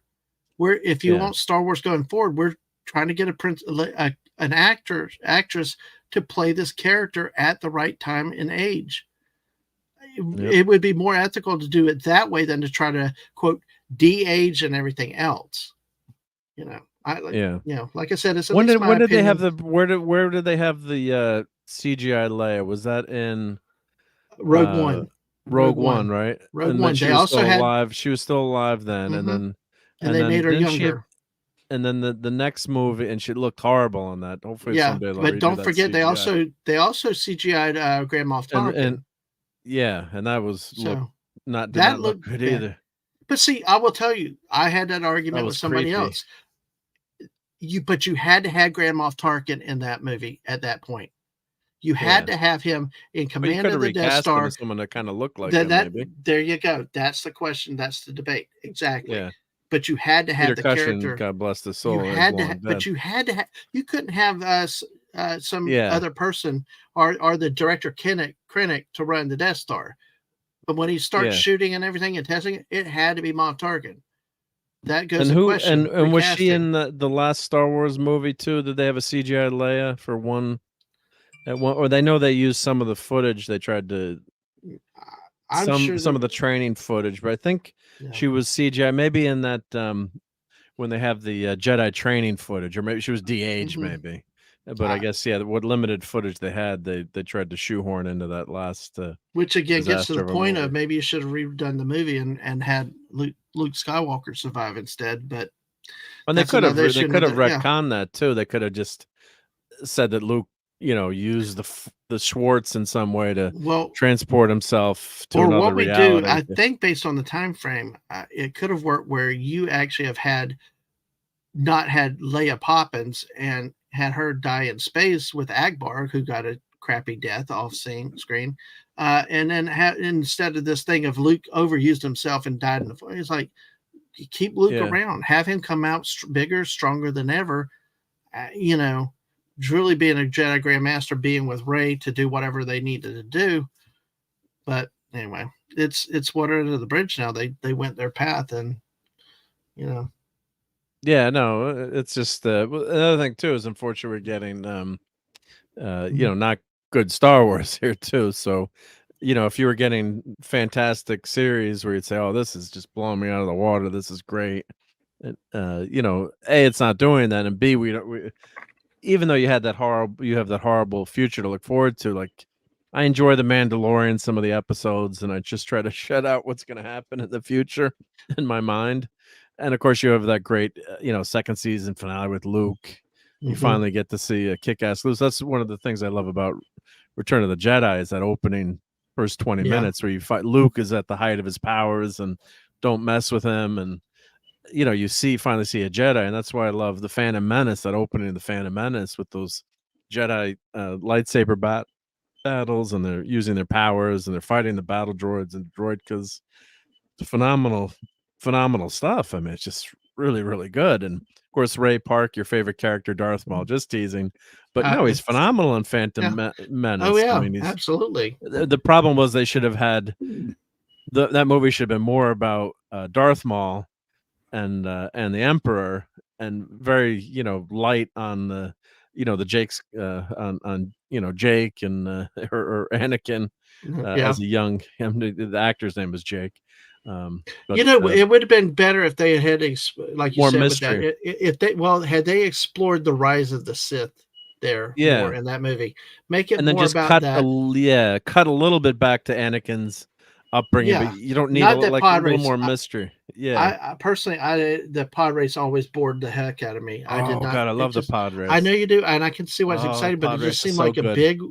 To me, was just because I think it just took away from the rest of it. It took. You're up probably time. right, but it was just such a great what- Ben-Hur type scene that It's still you could better almost than- just watch that scene and not watch the other. Like It's- you could almost pluck that out as like a special edition or like a D+ special, I guess, or something. It's still better than the Naboo romance scene. Hey, Oh, my God, God. my 2.5-year-old kid was asking me, Daddy, when are they going to quit and get back to fighting? It's like even the kid knew it was like a waste of time. But yeah, not it's Lucas's just strength. And the other question I Yeah. have is why is Sabine? Why do these characters always lose their helmets now? In Ant-Man, they kept taking their helmets off, and they've got helmets that come on and off automatically, right? So it's not like it's tough. Like Ant-Man, they're always losing their helmet. Any Captain America, whatever the character is now, they're always losing their helmets so that they can see them. Sabine, is this supposed to be a Mandalorian? What happened to her helmet in this series? Did it get destroyed or ruined? these actors and actresses have to have FaceTime. Apparently, that's the only thing. It's call it skeptical. Maybe I'm wrong, but it's the whole promise. One of the biggest complaints about the Mandalorian show was that episode or two where he took his helmet off. He had to take it off. Yep. Well, he violated every rule known to the Mandalorians then with that by doing that. And I don't know. It just he fixed it now. He's reclaimed his identity, right? But I don't know. I didn't watch. And they were trying to but... one out was the first time he revealed his face, but that was to a droid. But then that was the that episode that was actually probably one of the best episodes of the series with Bill Burr when they infiltrate the Empire stronghold there. Yeah, that was good. But I hear your dad, man. But that was a great episode. No, that was actually one of the better things I've seen in a long time. Yeah. That whole area in there. Bill Burr was great in that. Yeah, it was really good scenes in there. But again, that was a part where I could accept this part of it because it's completely unrelated to where, like you said, you block things out. I'm still in the mode of all roads lead to Jake Skywalker, and my views on all of it are colored by that. I like I said, I watch the show trying to watch it and be fair, but I am biased. But some of this other stuff, like with the actors, I really feel about it. I mean, if they're going to keep making Star Wars, then they need to recast some of these roles. You need a younger Han Solo that they're going to use. You need the Luke Skywalker, because you still have to get from where they are now to where the Rise of Skywalker is. But you know what? Instead of doing all these side characters like Ahsoka and all these other people, you can't skip Luke, Han, and Leia to some degree. And we know what they end up. Just want to read Hungry Boys. This is a fab object lesson discussion debate as opposed to just argument. Well done, gentlemen. And Hungry Boy, what's your Venmo again? I want to make sure I get that right so I can send you the 10 bucks. Thank you for the compliment. Sorry to interrupt you. No, it's okay. It's okay. Hungry Boy always has great points with it and stuff. And that's, I mean, they here's where somebody like me is having a hard time trying to give them a fair shot. You're using Ahsoka and all their other little Disney plot characters to advance a lineage that really should be around Skywalkers. But they don't want to show Luke. Why would they? Luke is useless. Cherry picking the Thrawn trilogy. Luke becomes evil. Yeah, Thrawn picking what they want to when they didn't have source materials, having Ahsoka and all these other people pushing the line when a lot of but then again, when they need to protect Hera, who did they bring in? A reference to Leia Organa. So are you going to use Leia, Luke, or Han, or not? And if you're going to use them, you need to show them. You need to really put them in it. The problem is, getting an actor can capture those performances. The Han Solo movie. Yes, but if you don't ever try, you'll never find out. Well, they found out how bad that movie. A lot could be the writing, but there's just a charm to Harrison Ford. As much as I would have loved to see Indy keep going, and maybe they could have recast that, or Tom Selleck, but there's a reason Harrison Ford is one of the greatest, See, actors of our Chris Pratt is maybe. one that I think could possibly do it. Maybe could have done it, but there's just a charm and the spark that certain actors have. And what was it? I don't remember the gentleman's name who tried to play Han Solo, but I mean, he was a handsome dude. Aaron Pike or yeah, I'll look up. He was a handsome dude, a good-looking dude, but I will he say, didn't have that spark. But I will say too, also, we are quick to judge the actors and actresses. How much of it, seriously though, is the writing and bad writing? If you get a crappy script, bad jokes, bad timing, everything else, even a good actor can't deliver it properly. I mean, it's easy to blame the actor and actress for what they're being told by the director and the writers. But how much, especially in the Solo movie, it was a crappy script. I mean, but I think that conversely, though, that a superstar actor, a really good actor, can overcome. I don't always blame the actor, but actors can overcome the material if they're just that phenomenal. Like Eddie Murphy but how often Beverly Hills Cop. But it doesn't happen often. It's exactly, and that's the thing is, so Oh, and you're being taunted, Dad Man. how's Lisa that? just put up says Maul lives. Yes, I know. Thank you, Lisa. Oh, he's got it. See, in the Solo movie, one of the things I did not find annoying was the guy that played Han Solo. I didn't think he was that bad. And you don't want somebody that jumps on everything to criticize. That's me. I thought he did okay with the script, with everything they're given. Not everybody's going to be Harrison Ford. Yeah, he just didn't feel like Han Solo to me. But the problem is if we're terribly miscast, he's awful. And I could live with it. So we all have different opinions. I can't even look at him. But the point is, if you're going to have Han Solo, Luke, or Leia going forward in any of these things, they've got to go with them. Whether somebody, if this guy didn't work, find another one. Just recast them. I mean, there have been some American TV shows where somebody came out, acted in the pilot, then you'd have another person playing the same character in the rest of the series. Nothing was said. They just changed the actor or actress. I mean, why should Star Wars be any different? I mean, you're not, because some of these roles do need to be recast, and they'll be failed. And people have complaints with him. People have complaints with the guy with Lando Calrissian. But you just make another movie, try to recast them again. Hopefully, you get somebody that does it right. But I really want to emphasize how much bad writing can do it. The actor and actress should not be expected to have to make up for bad writing and bad directing all the time. Those are phenomenal actors that are rare generational people that can do that. Hungry Boy just upped his fee to $20, but thank you very much for that comment, Hungry Boy. Wow. Much appreciated. I shouldn't make a joke about that, no, but thank you very much.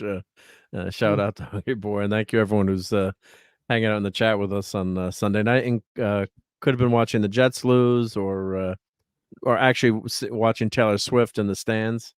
Thank you for being here. And our TNZ says, hail. Even the mediocre Star Wars EU novels by Kevin Anderson were light years better than this drivel that Disney puts out. And I guess Rebels was Disney Star Wars, though, right? I mean, that was probably one of the... but I guess that was pretty early into the reign. I don't know if that series had already started.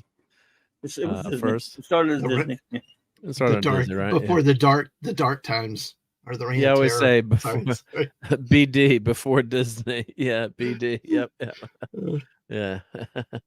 Yeah, and Rogue One, I did like Rogue One a lot. We're looking back now, that's going to be probably the only good thing that we got out of Disney Star Wars, I think. And see, there's a lot of people that are a lot of old purists and old guard don't like Rogue One either, and nitpick it to death. There's stuff in it that's you can complain about, and but like they use some of the plot lines, like this whole things. They just change who stole the plans and things like that. But Rogue One was one that I actually liked. The one thing with Rogue One that got me was it brought a reality to Star Wars. It was a little unsettling and weird. The brutality of the war and the shooting. It went from like what we saw in even the original movies and even the prequel, like boom, they fall down and all. There was a much more graphic, much more intense fighting scenes, and death in Rogue One, which was for me a little non-Star Wars. It was more modern, not necessarily the cartoony type of, well, they get shot, they fall down, whatever. It just, but I do agree. That's one that I could try to pick to death, but I liked it. I like Rogue One, and and that's the thing. They're advancing the plot, but they're changing it a little bit. Well, it's just, they got to move it forward somehow. So. Well, at least you know what Venmo is. Come on. I'm joking. Yeah, we're joking about the compliments. Yeah. Sorry, Dad, man. You're making serious points, and I'm being a you're fine. Guy. No, you're fine. Be the wise guy. That's cool. We like wise guys. Yeah.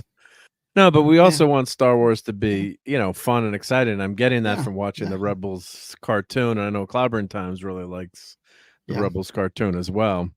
So I guess you can't say that Disney hasn't done anything good or anything, but just the way this is headed, especially when you've got 8 episodes of, it'd almost be better if they just were doing an Ahsoka movie or just call it a Rebels movie, like you said, and just do a 2-hour movie or maybe make it 2.5 hours, but cut out half of the 80% of the drivel that you don't need, because some of this character, I don't know what you call it, not export, what's the word I'm looking for, exposition.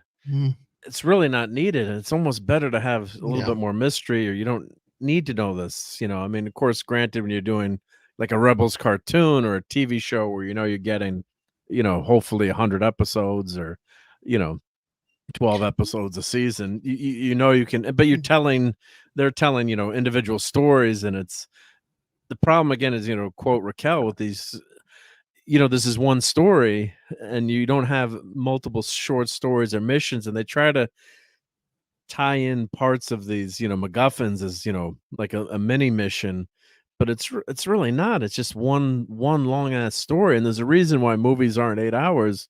There's a reason movies are 1.5 to 2.5 hours. And that's part of the problem, I think, with these, where, I was watching Blue Sky, which has probably the 2 prettiest private eyes in the history of television. A show set out in the West and in Colorado. It's gorgeous TV show, and also the actors. But what they did in the last season, they had like their main story arc, and then they also had crimes that they were solving that were actually self-contained to the episodes. I was watching with my wife. I'm like, this is actually pretty good now, because they've got that one big storyline. The one that Reba McEntire was on that last season, like the one big bad. But then they had going out on individual cases and solving crimes and actually doing stuff that you didn't have to wait. You didn't have to wait, 12 hours to find out or 20 hours to find out what happened. So that's, I think, one of the big flaws with these miniseries. Same thing you could be said for like the Marvel, some of the Marvel stuff with Luke Cage and because it's so unlike what we're used to with Star Wars, which is basically a lot of flash, a lot of bang, a lot of quick action, a lot of music, and this is just like a soap opera. Like, would you quit talking and get into fighting, or would you do something that brings some action? And it's more talking people to death than it is action. But they've got to do something to fill in these plot lines so you understand this big old universe. And it's like they're trying to take. That is the beauty of the EU. You could read it and get into it. You could understand there's this whole big universe out there, but you have to invest the time and read into it. And you have to, you have to get to it. They're trying to take all that, put it all into words, which can get very, very boring. And you're stuck with like, would y'all just get done with this? Will you, it's not the short attention span. See, and I'll tell you, honestly, that's why I think as a kid growing up, I really liked Star Wars more than Star Trek, because the Star Trek was a lot more it's cerebral and a different thing. They're trying to do that with this. When I Star Wars, I want instant action. I want boom. Yeah, we got a big plot for all this thing, but you just said Star Wars is better than Star Trek on my show. I said it's more cerebral. Your agonizer, please. What? I thought I left a good comment with that one. I'm teasing. I just wanted to have an excuse to play that, and I had a few new clips I want, and this is not directed at you, but I just wanted to play this clip. Captain, I see no reason to stand here and be insulted. Used to play some of those clips that I made. I mean, they're great clips you got there, but they're two different things, and yeah, no, Star Wars and Star Trek are very, very different animals, and and that's why the first pilot was canned by NBC, because they said it was too cerebral. It was too smart, right? Yeah. See, our TNZ Yuzhan Vong. I loved that whole series, The New Jedi Order. That gave you a good enemy that was blocked off from the Force, that were using nature just to destroy civilization, so using up resources. That would have been a good enemy that they should have used in something going forward. Instead of having the Empire 2, Empire Light. That to not belabor a point, that was a really enemy that even Luke Skywalker thought they could not fight off. Interesting. It was really, if you ever want to read a series, that whole series with the Yuzhan Vong and the New Jedi Order were really well written and integrated a lot of stuff that, I mean, just, really, really interesting concepts. But yeah, I would have loved to see them use that going forward. But then again, I've also said, the only thing is, I say to any EU person is, I would not have wanted EU exactly like the EU, because it would have been too predictable. But you can use them for concepts, but you might have to change a few things in it. But yeah, so I did just buy Heir to the Empire because I wanted to reread it, and I opened up my books the other day, and the print shrank inside the book, so I bought it on Kindle. I used all my credits to buy it on Kindle. I don't know why the books shrink like that, but I figured it's a good time to reread that with, and I guess Thrawn is a huge part of Rebels, I'm guessing, in the TV show. Well, in the last season, he's in there. Last season, he's in there? Yeah, I mean, yeah, he's pretty much in that. He's not like huge all the way through, I remember anyway. Okay.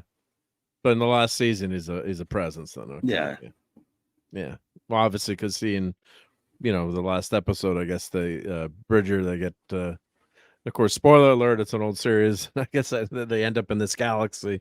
Well, that's the other thing, too. If you haven't watched Rebels, you're kind of lost with watching this show, I guess, in terms of knowing the characters. That's why I started to watch Rebels. I'm like, you really don't know anything about the characters, and they're really not doing a good job of introducing them, I think, in this show. So yeah, it's almost like you're expected to know who they are going forward, and which, I mean, I'm one of the ones that I'm not going to go back and watch something to go forward if I don't want to. If I want to watch it, I'll watch it. But I hear Bobby saying that Rebels is good, and I take that. It just, the biggest problem I have personally is that and I'm repeating myself, sorry about that, but it's just, I know where the universe goes at this point. When Rebels came out, you didn't know. You didn't know, right? Yeah. You didn't have the Mouth trilogy, so now, it is what it is. All right, guys. Well, I think we've just about hit the 3-hour mark, and I think it's time to head out and let everyone get their week started, get to bed early, because it got late early. I did clip a few more Star Trek clips for fun on and Courtney's getting here just as we're gonna say goodnight. I just heard you say that, and I just figured I'd just come in to say bye then, because I was just coming back. It's all right. Yeah, we were talking about the Rolling Stone. Yeah, we should have waited for you for that one, but we got on the subject of lists, but that Rolling Stone list was just so horrific in my opinion. But we should have you here for that one. But, but maybe next week we'll touch on it again. But yeah, I was just gonna play a couple of my clips that because I'm just gonna sit here and chill. Chill. Yep. I'll mute myself. I'm a doctor, not a bricklayer. You're a healer. There's a patient. That's an order. That's an order, right? Yep. You cooperate with us, and maybe we'll cut you in for a piece of the action. Scotty, where's that power? Coming, sir. Yeah. And then I also clipped. I'd clipped. Well, this is a very sad clip. But... There is no third planet. Don't you think I know that? Yeah, just that just you were talking about that last night on Clobber Time's show, and that just that's what helps that episode of Doomsday Machine just work so well. So great stuff. That was fun hanging out with you last night, Clobber. Thanks, I enjoyed it. Thank you. It was. Yeah, a lot of fun. What you got going on for Monday night? Oh, well, tomorrow night at 6 Central, 7 Eastern, I'll be on the Great J-Man's channel. We'll do our usual Legion of Superheroes review. He, Sean, and I will chronicling all the Legion of Superheroes stories in order from 1958 to 1989. 3 more issues of Adventure Comics. And then I will be on my channel at 9 Central. I will do a couple of random surprise comics reviews, and then whatever else goes. On Monday night, Marc C. Comics Talk.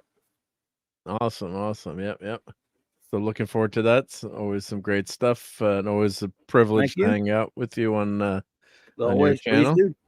Yep, always love stopping by when I can. Oh, and I got 2 more clips from the Doomsday Machine, so let me play those. Yep.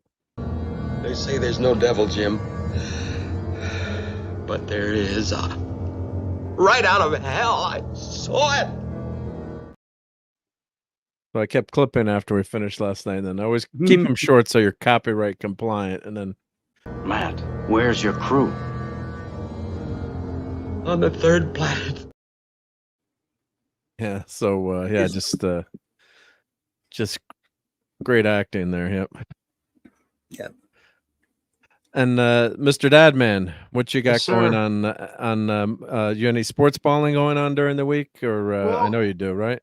And Actually, it's kind of a weird week because we were originally supposed to be out of town, but that trip got canceled. So it's kind of going to be an impromptu kind of floating week of when I go live. Squirrel moments, maybe some games here or there. But Tuesday night, I've got a guest for college football. It's on Tuesday this week instead of Thursday. We're going to talk about last weekend's action. Look forward to this coming up week's SEC actions, some more big games coming up. But I have something that come up for tomorrow night at 8 p.m. Eastern. Tomorrow night, 8 p.m. Eastern, I and the great Hungry Boy will be taking a look and talking about Police Academy, the movie, and maybe a little bit more of the whole series. So join us for that, because I watched it again tonight, and oh my goodness, I love those movies. Well, we think that we know a lot of movies that can't be made nowadays. Oh my gosh, the stuff I saw in that was like off Did the you chart. clip any of the? Who's the guy that does all the funny sounds? Hightower. Hightower, yeah. Oh, Well, wait, the sound effects, Michael Winslow. Yeah. But isn't his name Sergeant Hightower? No, that's the big Bubba Smith. Big guy. Bubba Smith. Oh, Yeah. you're right. Yeah, but join us for that, which is something different. We're going to have a lot of fun with that show. But more importantly, tomorrow night I'm going to be announcing what I consider a major stream show coming up in a couple weeks.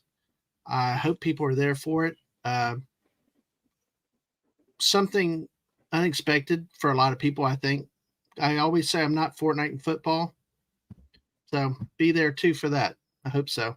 And then, like I said, follow me on Twitter at DadmanWalking55 to see when I go live or get your notifications on Twitch. Big announcement. You're teasing us. Oh, absolutely.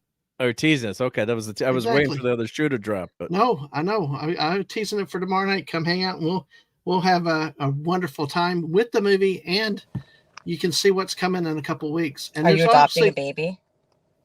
I don't know. It might be. That would be awesome.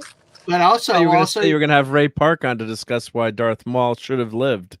Well, it's kind of big, but for somebody like me, it's probably kind of like that big. But and I will say, there's also another announcement coming up later in the month. So awesome! Right. No, I love how Dadman just ignored my taunt. That was well done. You didn't take the bait. Oh, I'm an auditor, so I've had to learn. You've had to learn deflect, dodge, or like Patrick O'Houlihan. What? Yeah. Dive, dip, dodge, dive, or what? Yeah. Whatever he says. So Duck, if you can dodge a wrench, you can dodge a dodgeball. Oh, RRTNZ. It in my time, I'm on the East Coast, kind of the New York City area, so it's 1:13 a.m. here, my time, and you're saying it's about 10 past 6 p.m. down here on Monday. It must be Sunday there. Yes, it is Sunday. Sunday. Cheers, salutations from the future. Thank you very much. Yep, yep. And Courtney, are you? I think I saw 70s is not doing a Monday show. No show tomorrow. No I'm show gonna tomorrow. be randomly streaming. I've been doing I've been doing a bunch of kind of like streams while I'm on my travels up to the mountains. And those are like nice. Saturday, I ran my car battery out live. That was really entertaining. Why? Oh, because your phone was going, or you had the Because I turned the car off, but I kept the key. Yeah, I was just key. Yeah, dumb. to stream, right?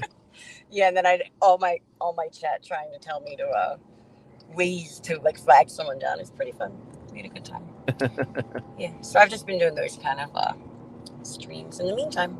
But, yeah. All right, so I put your link in the chat, so check out Courtney's channel for when she randomly streams. But yeah, and you could get monetized too, I think, soon. Yeah, I just tried to remonetize. I just appealed my channel. I took out all those horrific action figure videos that were trying to sell. Oh yeah, they were way they too were so- commercial. It's very So commercial. ridiculous. So, Yeah, I don't think I'm gonna monetize at any point, but Yeah. I don't know. No. I understand that. I'm still 34 away for the 500, which I can't believe I'm not that high yet. But I have enough yeah, followers. there's a lot of tax issues and everything, and there's a lot of considerations to make. Yeah, the tax stuff is I don't want to deal with it. Yeah, I know. I mean, if you could get 10,000 a month or a couple of grand a month, that'd be one thing, but I mean, we know how huge I am when I stream, so that's always a possibility. I think the tax issues are pretty minimal unless you make a lot of money. So, but you're the auditor, Dad Ben. So I don't. Yes. I'm not a CPA, but I think if you make under the $600, it's not going to affect. But even then, depending on what industry, you got to report it. Even if Yeah. you make 1,000, it's like by the time you get taxes out of it, you play self-employment, and if Oh you, man, you it's just- sound just come on. You sound like the professor from Back to School. I mean, come on. we got to stay focused on those things. Who Things wants to everybody buy widgets, right? I don't mind paying tax if I'm getting $2,000 a month, then it might make it worth it. But Yeah, but it is. Yeah, there are. Yeah, if anyone's listening out there, the IRS. Yeah, you always got to pay your taxes. Yeah, there's always those tax implications. But I thought the tax code was very easy to figure out and no problem. Well, just kidding out there. Yeah, but, that's why I did not go into tax. I went into financial auditing and stuff. Oh Yeah, my God, I hated tax. Yeah, but I have a computer consulting business, so I'm set up that way. So if I just roll in I want my $2 YouTube, roll in all my earnings. So that's another. I great love that movie. you said that. I want my $2. Yeah, that's a great one. Yeah, so I'm waiting, fingers crossed, on getting remonetized. We'll see what happens, but I guess if you get turned down, you got to wait another 3 months again. I don't know. So hopefully not. But I took off all those action figure videos. So sorry everyone if you're looking for. I had to take all those off. But They were just what so I'll do, horrific, Mark. I mean, yeah. Come on. But maybe what I'll do is if I do reviews, what I think I have to do is do like a 1 minute review and not just have the 15 seconds. But yeah, that's the way it goes. But I really appreciate everyone being here tonight. So let's give our shout outs. So let's see who's still live in the chat. We of course got first I should give a shout out to my Patreon. So thank you very much to Shooter, Brian Hepburn, RobAltis, and Larry. I think Brian's still in the chat. And of course, thank you very much to Pat S for stopping by. Thank you, Cloudburn Times. Thank you, Dadman Walking, and thank you to Courtney for being here. We've also got Lisa from YouTube in the chat. Not to be confused from. Thank you. Not to be confused with Lisa from Twitch. RRTNZ, Wes Cagle, and Zachara is there in the chat. And let me try to scroll back. Of course, the great Hungry Boy. Thank you for all those nice compliments, Hungry Boy and Don Power Ranger. Thank you to, let's see who else is in the chat here tonight. Of course, Eric K stopped by. Let's see, Stream Element. I was going to say everyone's name, but I'm sorry, I'm stopping. That's all right. I'm a troublemaker. The Stream Element spot is running but not working, so I've got to fix that because usually posts all my buddies' channels to sub to. Oh, here now it started working. There, it's a sub to Brandon the Anime Guy. I don't know why I keep saying Stream Elements bot is here. Something's going on with that bot, but maybe Chomper can fix it. It's Skynet. Skynet is taking control. Yeah. Thank you to Taylor Swift, greater than Disney Star Wars, for being here. And of course, let's see. I said Wes Cagle. The Geek and I podcast, a new visitor. Thank you to Geek and I, and check out their channel. Thank you to Scotty for stopping by. Scotty R337, another big Star Trek fan. Of course, I mentioned Larry. Hungry Boy. Let's see. Am I missing anyone? Clobber Times. Am I missing anyone? Punk Waddle was here. Oh, Punk PvP Waddle. was here. Yep. Punk Brian. Waddle. You got Brian. Oh, Geoffrey was here. Geoff was here. Was here. That's right. Yeah. Pop culture curator. Let's see. Who am I missing? Low Spec here. Yeah, that's right. Low Spec was here. Yep. He was live, and he did put his icon in. Yeah, he did say hi. And Gwagnar was here. Yep. Hail to Gwag was Gwagnar. here? Yeah, Gwag was here. Yeah, Gwagnar was here. Yeah. Claude Salling and Minimus were here. Claude Salling, yep, and Minimus. Thank Both you. Yep. Claudes. Papa Cotton was here. Yep. Papa Cotton. Let's see. Who else am I missing on this esteemed list? I think Donnie. Was Don done? Yeah, we got Donnie. Oh, and J-Man. J-Man was the first. J-Man was here. First comment here. Yep. So yeah, thank you again to everyone. Eric K. And Eric K. Yep, Eric K. was here. Thank you to Eric K. for wrenching. But no, I always want to thank everyone for hanging out with us. It's always fun to be here and hang out with Clobber Times, Dadman, Courtney, whoever else pops in. Toxic Tuesday and Pat S. Oh God, you can't forget Pat S. I'm gonna get clobbered. Pat S. Toxic Tuesday night. The movie will be. I'm forgetting what the movie is, and I gotta clip it. Oh, The Fugitive. It's The Fugitive. Your Garbaggio memory is so much better than me. It is Garbaggio. The Fugitive. The Fugitive, starring Harrison Nick mentioned Ford. it the other night. He invited me. I might show up. Okay, yeah. So I got to clip that. So Tuesday night, 10 p.m. Eastern, I'll be on for The Fugitive, and of course Thursday night with the Clubhouse, we'll be back with. I think Retro Nerd Girl is. Is going to be there. So she said she'd be. I love her. She's awesome. Yeah. She's the best.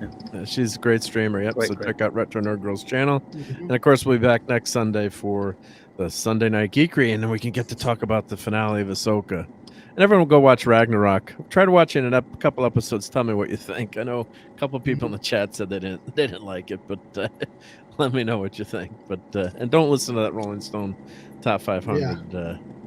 It's Garbaggio list, but yeah, thank you everyone for being here. Rolling Stone always gets them wrong with those things. Oh God, horrendous. Yeah, I don't know what they're like. I never liked right on the band. All right, so I'm going to put. Well, of course, we always remember our buddy Cardinal Sen. So hail to God bless Cardinal. R.I.P. Card. Yes, put that up. Rest in peace, Cardinal. Loved him. He still can't believe he's gone. It's just insanity. I loved his old punk band so much. They were so good. Some great music. Yeah, I hope we can get that music somewhere. Lives on his show. Absolutely. RRTNZ was here, by the way. Yep. Oh, RRTNZ. Yep. If I didn't say goodnight. Good night. Yep. Thank you very much for being here. So let's play the outro, and everyone have a great week.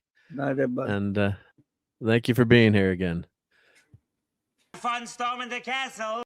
It's 106 miles to Chicago. We got a full tank of gas, half a pack of cigarettes. It's dark, and we're wearing sunglasses. Hit it.